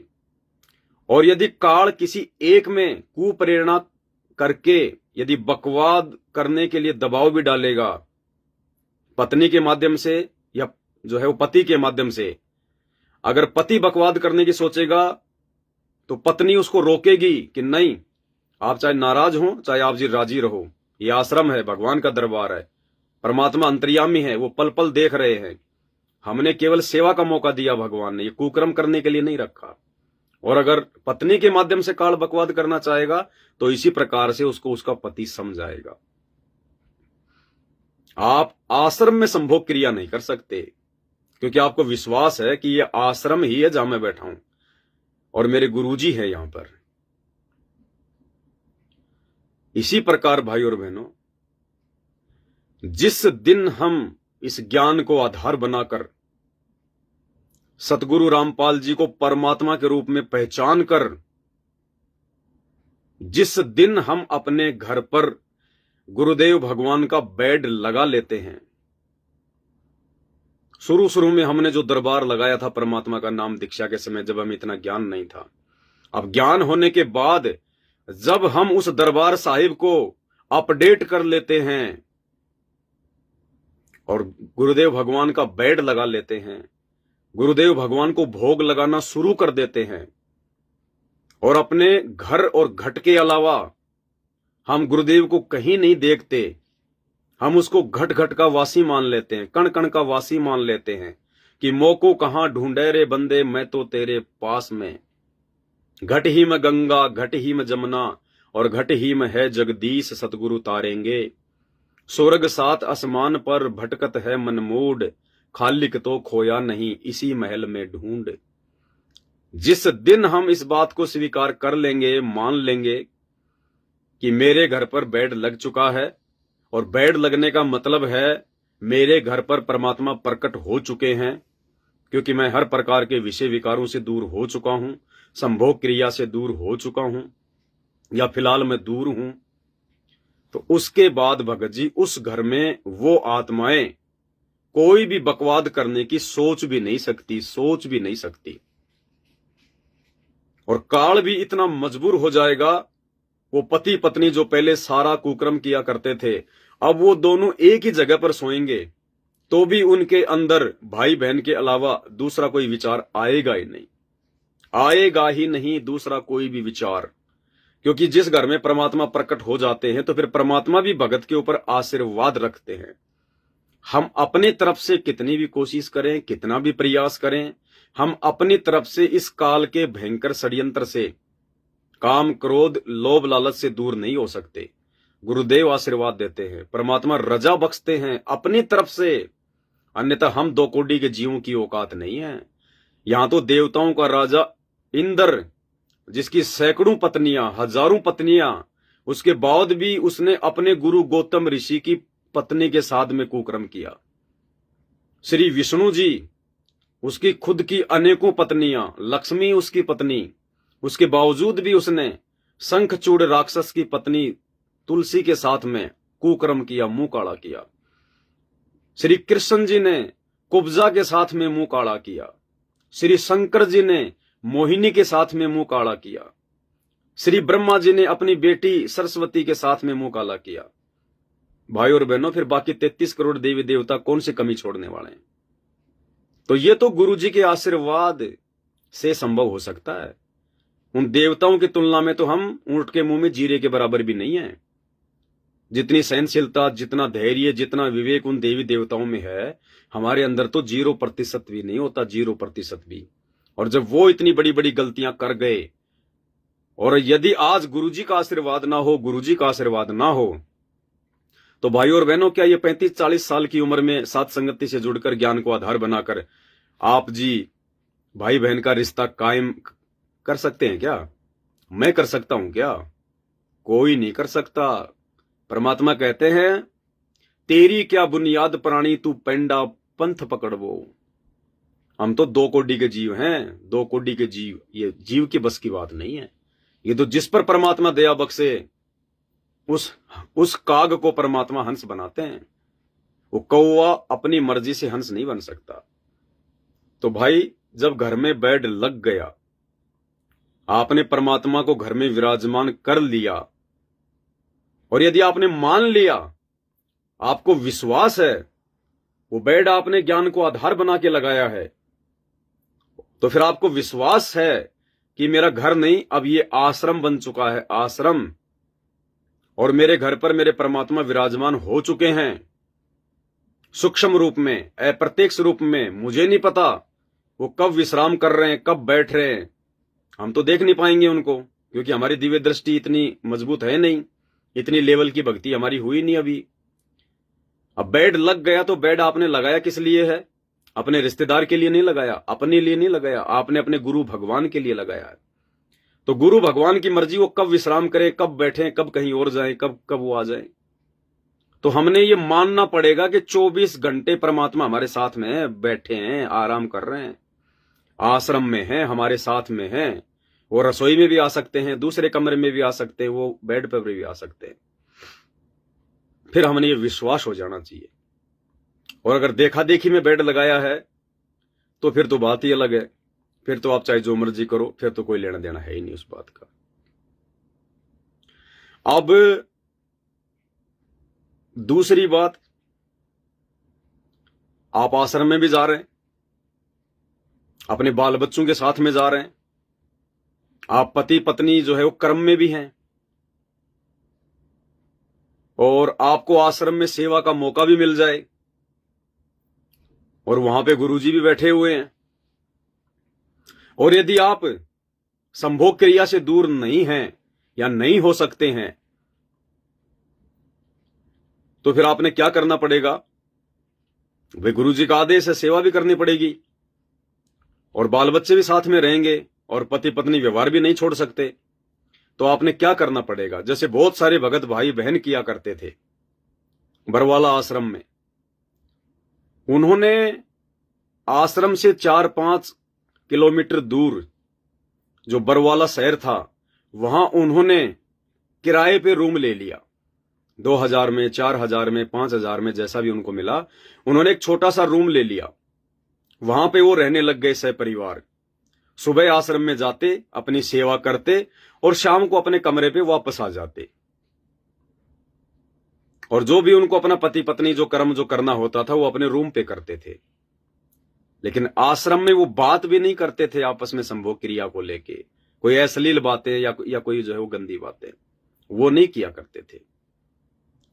तो उनकी सेवा भी लग गई, परमात्मा ने भी उनकी बातों का जो है कोई बुरा नहीं माना, वो परमात्मा के दोषी भी नहीं हुए, और बाल बच्चों के साथ में भी हैं। तो इसी प्रकार भाई, यदि आपकी इच्छा है कि मैं अपने घर पर बेड भी लगाऊं, मैं अपने परमात्मा को भी जो है वो प्रकट करना चाहता हूं, और मैं भक्ति भी करना चाहता हूं, और साथ में मजबूरी है कि मैं ये कर्म भी नहीं छोड़ सकता, तो देखो,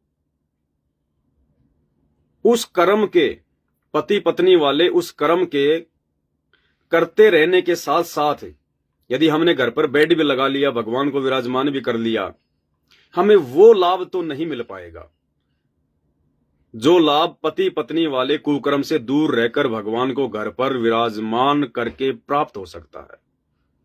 लेकिन कुछ हद तक परमात्मा की दया हम पे जो है वो बनी रहेगी। तो उसके लिए हम वही फॉर्मूला अपनाएंगे। उसके लिए हमने, आपके घर में मान लीजिए 2 कमरे हैं, 3 कमरे हैं, तो आपने एक कमरा अपने गुरुदेव भगवान को समर्पित करना होगा, दरबार साहिब के लिए, मंदिर के लिए, आश्रम के लिए। और आपने दूसरी जगह पे रहना होगा, यानी उसी मकान में दूसरे कमरे में। आपकी रमेणी हो गई है, आप जी पति पत्नी व्यवहार में हैं, या आप नहीं छोड़ पा रहे हैं वर्तमान में भी, क्योंकि ये तो मालिक की दया से छूटता है, ये कुकर्म वैसे नहीं छूटेगा। जबरदस्ती किसी ने जो है वो करनी भी नहीं है, जबरदस्ती किसी भगत भाई बहन ने जो है वो करनी भी नहीं है। जबरदस्ती करोगे तो महीने 20 दिन तो जोश जोश में आके भगवान की भक्ति करोगे, बेड लगा लोगे, और उसके बाद में जब वो रजोगुण के कीड़े काटने लगेंगे, फिर वापस अपना धर्म कर्म जो है अमल की बर्बाद करोगे। तो मालिक से रोवो, परमात्मा से हृदय से रोवो, उनसे प्रार्थना करो कि हे गुरुदेव भगवान, मेरे दूसरे भगत भाई बहन तो आपको घर पे जो है विराजमान करके परमात्मा भक्ति की खुराक को छिक छिक के खा रहे हैं मालिक, और हम परमात्मा पीछे रह रहे हैं। बंदी छोड़, दया करो, मेहर करो परमात्मा, हमें भी इस कुकर्म से दूर करो बंदी छोड़। तो परमात्मा दया बख्शेंगे, फिर आपके अंदर से फिर प्रेरणा जागृत होनी शुरू हो जाएगी।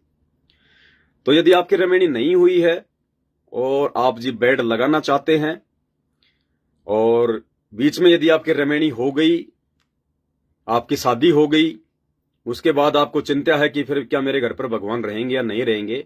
देखो, भगवान तो सबके साथ में है। ऐसा नहीं है कि जिसके घर पर बेड लग गया उसी के साथ में परमात्मा रहेगा, उसके साथ में गुरुजी रहेंगे, नहीं। जिसने आज नाम दीक्षा ले ली गुरुदेव भगवान से, और जो पति पत्नी व्यवहार में है, जो शारीरिक जो संबंध भी जो बनाता है, भगवान तो उस व्यक्ति के नाम लेने से पहले उसके घर पे जाके बैठ जाता है। जैसे आश्रम में नाम लिया उसने, वो घर पर नहीं पहुंचा, इससे पहले तो भगवान पहुंच गए वहां, गुरुदेव भगवान उसके घर पे पहुंच जाते हैं, वरना उसके घर वाले उसको भक्ति नहीं करने देंगे, उसके घर में काल भक्ति का माहौल बनने ही नहीं देगा। तो ऐसा नहीं है कि बेड लग गया तो ही परमात्मा हमारे घर पर विराजमान रहेंगे। परमात्मा तो जो बेसिक नियम और मर्यादा जो गुरुदेव भगवान ने हमें बताई है, उनको यदि हम फॉलो भी कर लेंगे तो भी परमात्मा हमारे साथ में है। लेकिन ये जो प्रोसीजर है, विषय भोग से, संभोग क्रियाओं से बिल्कुल दूर होकर, अपने घर पर बेड लगाकर भगवान के प्रति समर्पित होकर भक्ति करने की, ये प्रोसीजर है सार शब्द प्राप्त करने की, ये प्रोसीजर है परमात्मा को प्राप्त करने की, ये प्रोसीजर है पूर्ण मोक्ष प्राप्त करने की। क्योंकि इस क्रिया से दूर हुए बिना आप जी वो शब्द प्राप्त करने के योग्य नहीं बन सकते, चाहे 90 साल के क्यों ना हो जाओ आप। तो जिस दिन आपको पूर्ण परमात्मा की प्राप्ति करनी हो, आपका लगन, आपकी सुरती इस बात को लेकर जिस दिन दृढ़ हो जाएगी कि मुझे तो सतलोक जाना है, असंख्य जन्म हो गए मेरे को ये कुत्ता कर्म करते हुए, हमारे से तो कुत्ता अच्छा है जो कम से कम साल भर में 1 महीने ही विषय वासनाओं में रहता है। परमात्मा कहते हैं कि कबीर कुत्ता रुत में दिन 30 रह उजास, जो कुत्ता होता है वो साल भर में केवल 30 दिन ही रजोगुण में जो है वो लिप्त रहता है। कबीर कुत्ता रुत में दिन 30 रह उजास, और कामी नर कुत्ता सही 6 ऋतु 12 मास। और ये इंसान, ये तो उस कुत्ते से भी नीचे गिरे हुए हैं जो 6 ऋतु 12 मास, जो 12 के 12 महीने इस रजोगुण में ही लिप्त रहते हैं। तो भाई और बहनों, ये विकार स्पेशली हमारे ऊपर काल ने थोप दिए हैं कि हम भक्ति ना कर लें, आत्मा को शुद्ध ना कर लें।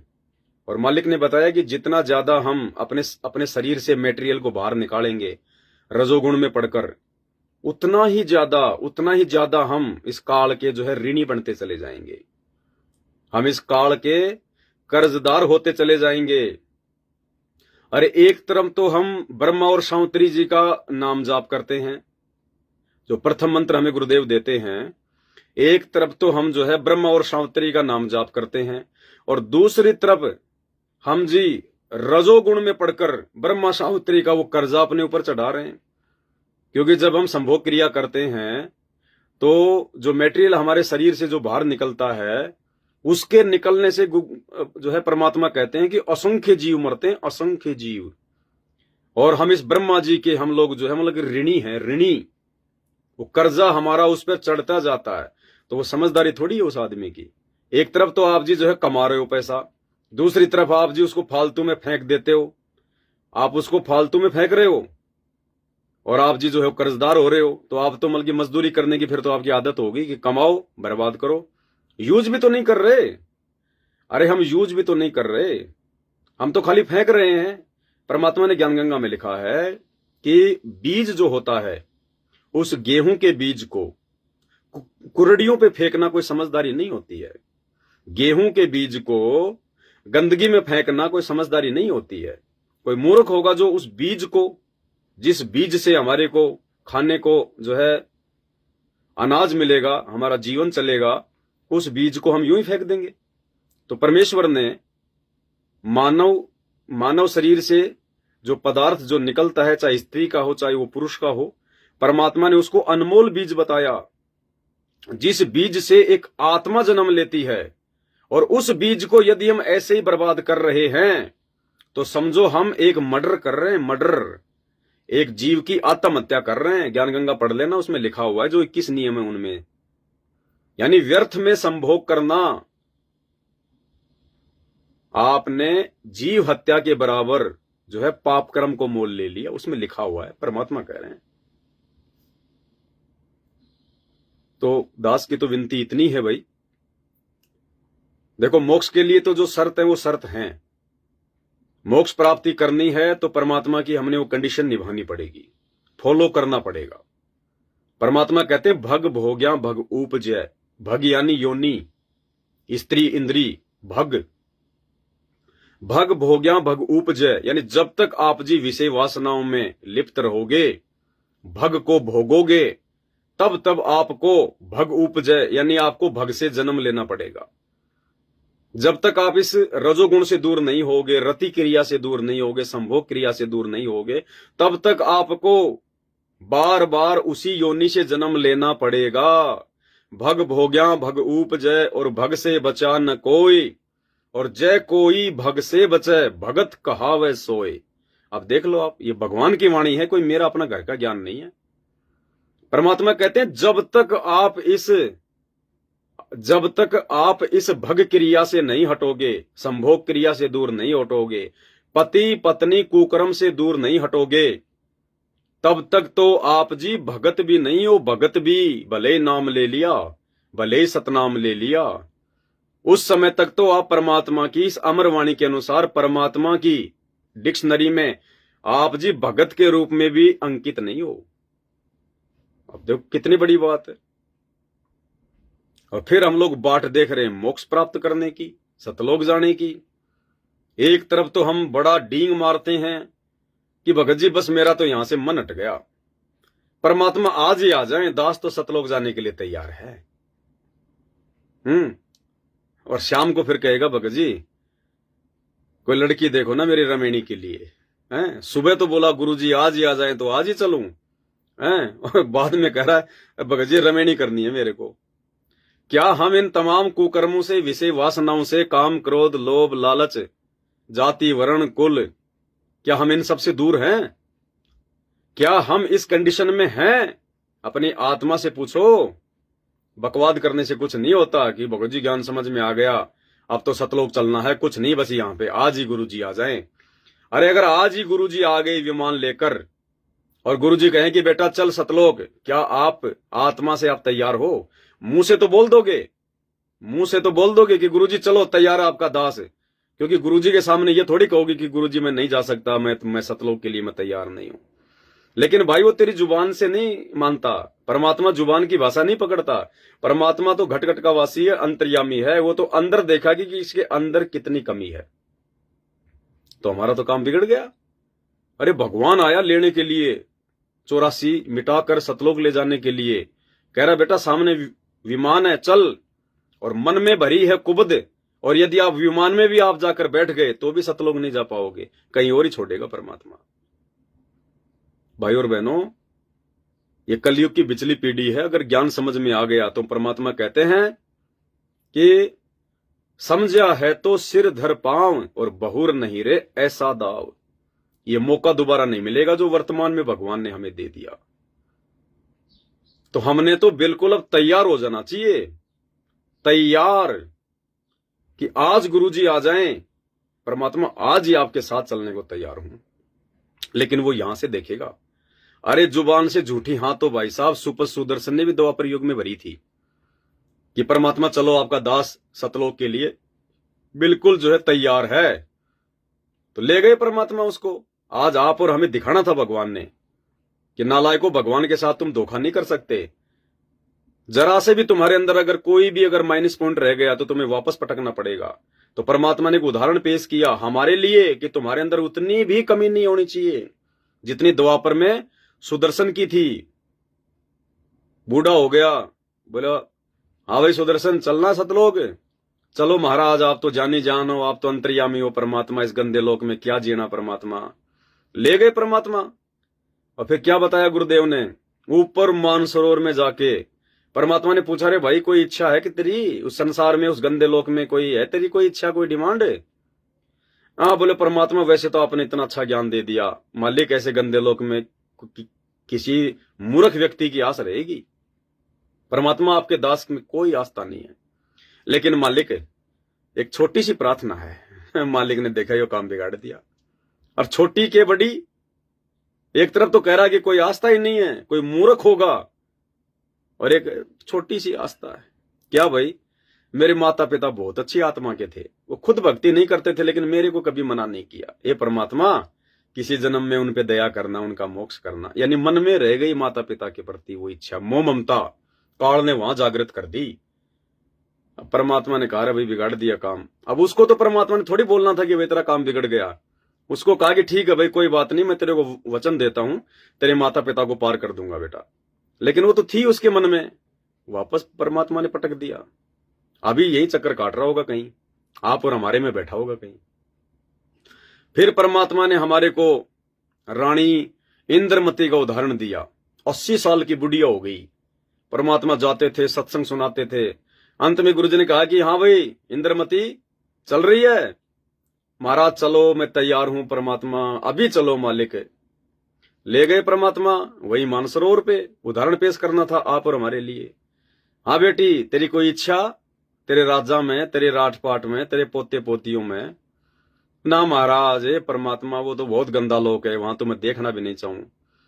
बेटी कोई मन में इच्छा? बोले महाराज इच्छा तो कुछ नहीं है लेकिन एक प्रार्थना है। क्या प्रार्थना है? वो मेरा राजा है ना, राजा, वो बहुत अच्छी आत्मा का था। अब देखो वो अच्छी आत्मा हो गई है, वो बहुत अच्छी आत्मा का था। हैं, उसने खुद भक्ति नहीं करी लेकिन मेरे को कभी दान पुण्य के लिए मना नहीं किया। ये भगवान कभी हैं उस पे भी दया बख्शना। मालिक ने देखा काम बिगाड़ लिया भाई, वापस पटकना पड़ा। यहीं कहीं धक्के खारी होगी। भाई और बहनों, इतनी सी भी अगर हमारी जरा सी भी इच्छा किसी भी क्रिया में, क्योंकि परमात्मा हमारी आस्था को चेक करेगा। परमात्मा हमारी आस्था को चेक करता है। परमात्मा जो है वो कारण बनाता है।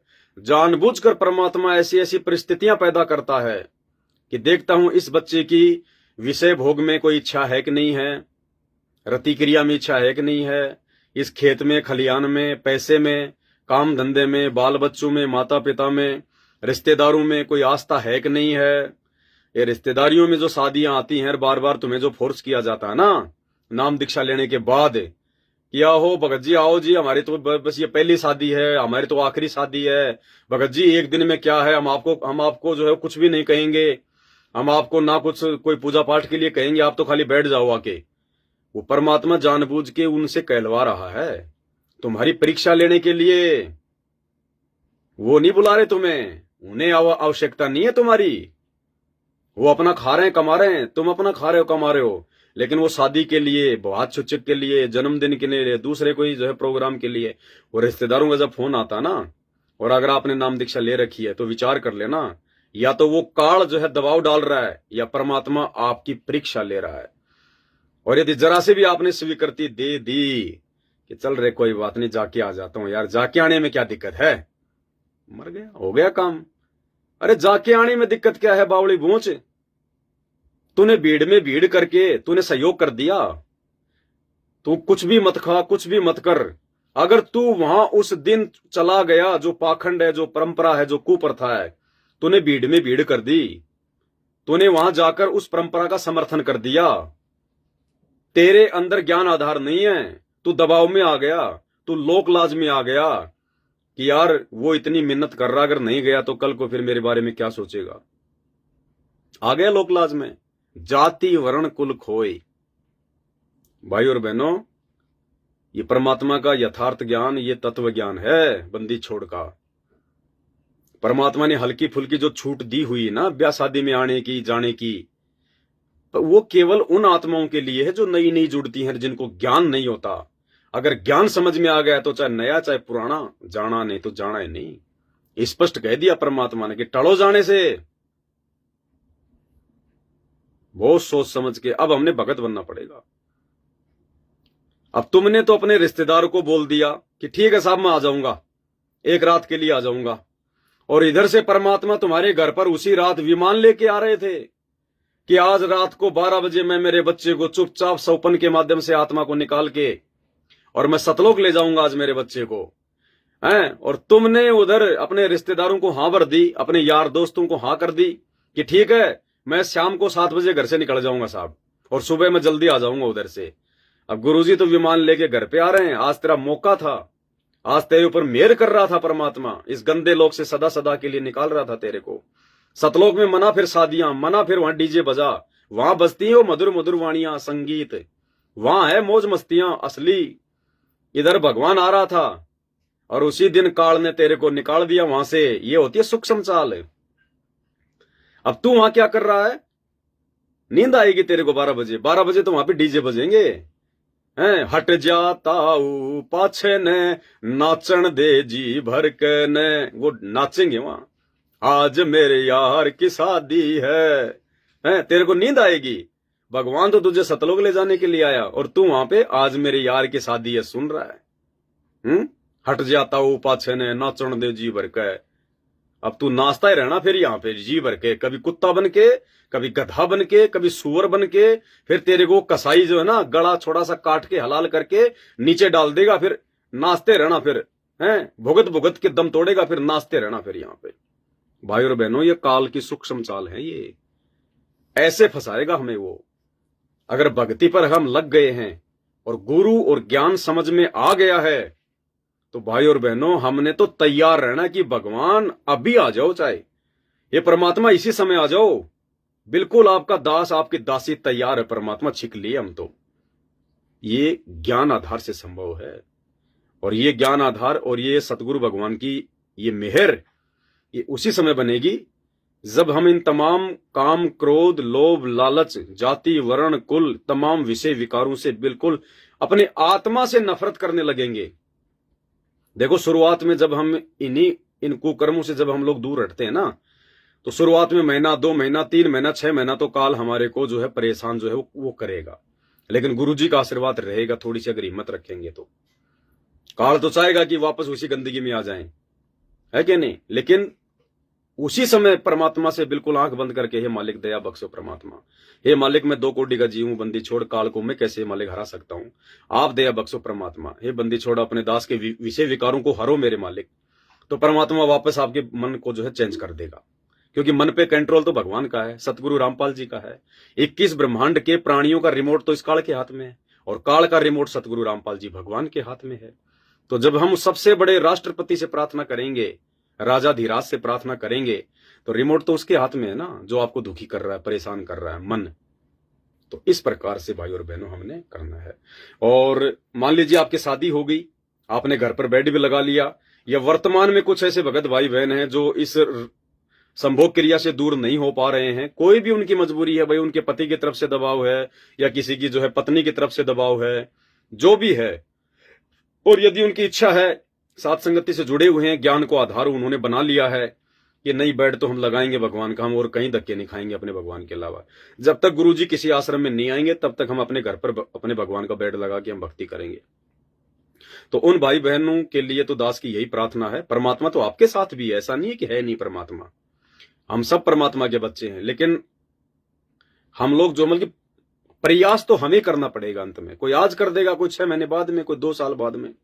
तो ऐसे भगत भाई बहनों के लिए दास की यही प्रार्थना है, ज्ञान आधार यही कहता है कि जो अभी इस संभोग क्रिया से दूर नहीं है, रजोगुण से दूर नहीं है, पति पत्नी व्यवहार से दूर नहीं है, और जिन्होंने अपने घर पर बेड लगा लिया है, तो उनसे मेरी प्रार्थना है कि कोशिश करो, सबसे पहले तो कोशिश करो कि आपका कमरा और परमात्मा का कमरा दोनों जो है वो अलग अलग हो। आप जहां सोते हैं वो कमरा अलग हो, और आपने जो परमात्मा का जो दरबार लगा लिया वो बिल्कुल कमरा बिल्कुल वो मालिक का ही होना चाहिए, उसमें दूसरा कोई कुछ नहीं। और जब भी आप उस कमरे में जाओ तो आप जिन्हें नहा के जाना पड़ेगा, कपड़े चेंज करके जाना पड़ेगा। उस गंदगी के साथ में आप नहीं जा सकते। रात को आपने जो पति पत्नी व्यवहार किया तो सुबह आपको नहाना पड़ेगा, आपको कपड़े चेंज करने पड़ेंगे।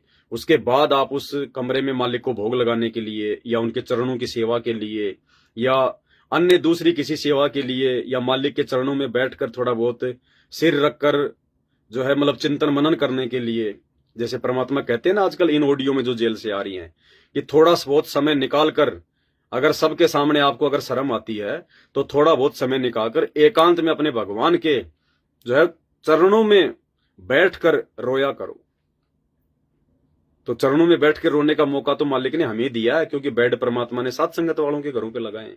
तो संकेत भी कर रहे हैं देखो परमात्मा कि अपने भगवान के चरणों में बैठकर रोया करो, रिहर्सल करो, रोना आना चाहिए, तब परमात्मा हमारी ओर नजदीक आएगा, हमारे पाप कर्म के बादल जो है साफ होंगे।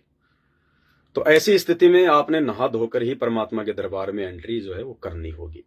उसमें फिर कोई दोष नहीं है। मालिक तो जानी जान है, अंतर्यामी है परमात्मा, तो सबके बुद्धि विवेक का ज्ञान को परमात्मा का, उस सबकी परिस्थितियों का उस परमात्मा को अच्छे से मालूम है। और बहुत सारे भगत भाई बहन ऐसे हैं जो रजोगुण से बिल्कुल दूर हैं, पूरा का पूरा जो परिवार है वो विषय वासना से दूर है, उन्होंने अपने घर पर भगवान का बेड जो है वो लगाई रखा है। तो ऐसे जो भगत भाई बहन हैं, अगर वो सुबह नहाते हैं, नहाकर मालिक को भोग लगाते हैं तो बहुत अच्छी बात, इसमें कोई दिक्कत नहीं। अगर आपका अभ्यास नहाने का है तो कोई दिक्कत नहीं है। अगर रजोगुण से दूर जो भाई बहन हैं, यदि वो सुबह किसी कारण से नहीं भी नहा पाते हैं, भाई कोई सर्दी की वजह से या किसी और, या किसी पानी की जो है कमी की वजह से, तो वो भाई बहन हाथ पैर जरूर धो लें और उसके बाद वो परमात्मा को भोग लगा सकते हैं। फिर वो दिन में नहा सकते हैं, वो कभी भी वो नहा सकते हैं, क्योंकि वो रजोगुण में नहीं है, वो गंदगी उनके आसपास नहीं है। इसलिए उन भाई बहनों के लिए सुबह सुबह नहाने की कोई विशेष आवश्यकता नहीं है। वो बिना नहाए भी परमात्मा को दंडवत जाके वहां जो है कर सकते हैं, मालिक का भोग भी लगा सकते हैं, वो दिन में नहा सकते हैं। फिर उन भाई बहनों के लिए कोई बाध्यता नहीं है, सिर्फ हाथ पैर मुंह जरूर धो लेना चाहिए, बस इन चीजों का थोड़ा ध्यान रखना है। तो आज का जो हमारा ये शंका समाधान का मालिक ने जो प्रोग्राम रखवाया, ये केवल इसी बात को लेकर था कि विषय वासना से दूर होकर ही बेड लगाएं, या विषय वासना के रहते सहते भी घर पर परमात्मा का बेड लगाया जा सकता है। तो दास ने आपको दोनों ही स्थितियां आश्रम का और आपका एग्जाम्पल देकर आपको समझा दी है। आपको जैसा भी ज्ञान आधार से आपको उचित लगे आप जी वैसा कीजिए, परमात्मा से प्रार्थना कीजिए, लेकिन दूर तो हटना पड़ेगा। परमात्मा ने यह भी कहा है कि इस भक्ति मार्ग में कोई जरूरी नहीं है कि आप शादी करवाओ, और यह भी जरूरी नहीं है कि आप शादी ना करवाओ। परमात्मा ने यह भगत के ऊपर छोड़ दिया, ये भगत के बुद्धि विवेक के ऊपर छोड़ दिया, ये भगत की समझ के ऊपर छोड़ दिया। अरे भगवान तो हमारा संस्कार काटने के लिए आए हैं। जो माता पिता के साथ हमारे संस्कार हैं, जो बच्चे हमने जो पैदा जो कर दिए नाम दीक्षा लेने से पहले, उन बच्चों के साथ हमारे न जाने कितने बुरे संस्कार थे। परमात्मा ने सबको शरण में लेकर वो संस्कार काटने शुरू कर दिए। भगवान तो हमारा वजन हल्का कर रहा है, और आपकी शादी हुई नहीं और आपको भगवान की शरण मिल गई, आपको ज्ञान प्राप्त हो गया। अब उसके बावजूद भी आप अगर नए संस्कार बनाना चाहते हो, रमेणी करके, शादी करके, बच्चे पैदा करके अगर नया संस्कार बनाना चाहते हो, तो ये परमात्मा ने आपके ऊपर छोड़ दिया। आप क्या करोगे और क्या नहीं करोगे, ये आपकी अपनी बुद्धि विवेक के ऊपर है। भगवान जिस चीज को काटने के लिए आए हैं, काट रहे हैं, आप देख भी रहे हो। अब उसके बावजूद भी यदि आप ऋण संबंध जो है वो बढ़ाना चाहते हो, और ऋण संबंध क्यों बढ़ाता आदमी? वो सिर्फ मौज मस्ती के लिए, मन की खुराक के लिए। आत्मा की खुराक नहीं है विषय वासना। रमेणी करके बच्चे पैदा करना आत्मा की खुराक नहीं है, मन की खुराक है। तो परमात्मा कहते हैं रिंचक सा सुख और दुख सुमेर समाना। रिंचक सा सुख यानी, रंचक यानी थोड़ा सा सुख। जो पति पत्नी का जो बेड के ऊपर जो ये जो जिसको हम लोग मतलब की आनंद समझते हैं, तो परमात्मा कहते हैं रिंचक सा सुख। कहते हैं वो 2 मिनट का सुख है, वो पति पत्नी कुकर्म का 2 मिनट का सुख है वो। रिंचक सा सुख और दुख सुमेर समाना। सुमेर यानी देवताओं का पहाड़, हिमालय पहाड़ से कई गुना ऊंचा। कहते हैं दुख तू मोल ले लेगा फिर बच्चे पैदा करके, वो सुमेरु पहाड़ के जितना। फिर वो बच्चे पैदा होंगे, फिर उनके पालन पोषण में लगे रहना, फिर सारा दिन गधे कुत्ते की तरह कमाते हुए हैं। बच्चे नहीं होंगे तो ना फीस भरने की चिंता, ना उनके कोई हारी बीमारी की चिंता, ना उनके ब्याह शादी और रमेणी की कोई टेंशन। बैठ के अपनी माला लेके भगवान की जितनी आवश्यकता है उतना कमाओ और अपना अपना भजन करो। बुढ़ापे का सुख परमात्मा है, बुढ़ापे का सारा परमात्मा है, बेटा बेटी नहीं है। वो बेटा बेटी अगर तेरे बुढ़ापे से पहले मर गए तो फिर कौन करेगा तेरा बुढ़ापे में सहायता, तेरी सेवा कौन करेगा? अगर बेटा बेटी अगर बुढ़ापे का सहारा है, तो जिनके बेटा बेटी माँ बाप के बूढ़ा होने से पहले मर जाते हैं, उनका क्या भाई? तो हमने भगवान पे विश्वास करना पड़ेगा। बुढ़ापे का सारा परमात्मा है, सतगुरु है, बेटा बेटी नहीं है। वो मालिक किसी से भी सेवा करवा देगा, कहीं भी रख के अपनी आत्मा को जो भक्ति करेगा उसको। तो भाई ये भगत की अपनी मर्जी के ऊपर है, वो रमेणी करना चाहता है या नहीं करना चाहता है। आदरणीय गरीबदास जी महाराज जी की 4 लड़कियों को, या शायद 2 लड़कियां थी, जब उनको ज्ञान समझ में आया उन्होंने रमेणी नहीं करवाई, आजीवन भक्ति की उन्होंने। गुरुदेव ने बताया सत्संग में, आदरणीय गरीबदास जी महाराज जी की 4 लड़कियों ने आजीवन रमेणी नहीं करी, शादी नहीं करी, वो भगत बनी रही, अपनी भक्ति की उन्होंने। तो ये तो भाई अब देखो, ये गुरुदेव का ये अनमोल ज्ञान समझने के बाद में अब ये तो भगत ने खुद ही निर्णय करना पड़ेगा। परमात्मा ने गरिमा गीता की पुस्तक में लिखा है, पेज नंबर 30 या 31 कुछ ऐसा, मुझे ध्यान नहीं आ रहा।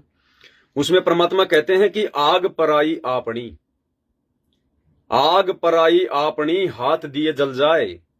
अरे आपने अपने घर पर आग जलाई, आप चाहे अपने घर की आग में हाथ दे दो या चाहे पड़ोस की आग में जाके हाथ दे दो, आपका हाथ जलेगा कि नहीं जलेगा? वो आग आपकी है, लेकिन उसने आपका कोई बचाव नहीं किया। आपकी अग्नि भी आपको नुकसान पहुंचाएगी। तो कहते हैं आग पराई आपनी, हाथ दिए जल जाए, और नारी पराई आपनी, भोगे सब कुछ जाए। तो कहते हैं नारी यानी वाइफ, स्त्री, औरत, चाहे अपनी हो चाहे दूसरे की हो, अगर उसके साथ में संभोग क्रिया करोगे तो भोगे सब कुछ जाए, आपका सब कुछ नष्ट हो जाएगा। तो इस विषय पर दास देखो, मैं कोई आदेश नहीं दे सकता हूं, मैं आपकी तरह आपका एक गुरु भाई हूं, लेकिन मैं आपको जानकारी दे सकता हूं जो परमात्मा ने बताई है कि रमेणी आपने करनी है या नहीं करनी है, भक्ति में रमेणी करना जरूरी है या नहीं है। परमात्मा ने दोनों ही ऑप्शन भगत के बुद्धि विवेक पर छोड़ दिए हैं, ये आपके अपने ऊपर है। बाकी और बातें आपको बताई दी है बेड से संबंधित, और बहुत सारी बातें हैं जिनकी जानकारी हम सबको होना चाहिए। वो धीरे धीरे परमात्मा दया करेंगे, हम लाइव आकर एक दूसरे भगत भाई बहनों से शेयर करते रहेंगे।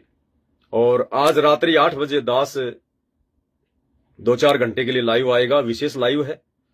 यदि आपका रिचार्ज खत्म हो रहा है तो अपना डाटा और डाल लेना।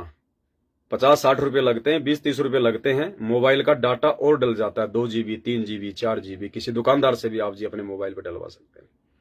तो थोड़ा 4-5 घंटे लाइव शाम को चलेगा 8 बजे। सभी भाई बहन आज लाइव जुड़िए। आज के वीडियो में केवल इतना ही। बंदी छोड़ सतगुरु रामपाल जी भगवान की जय हो।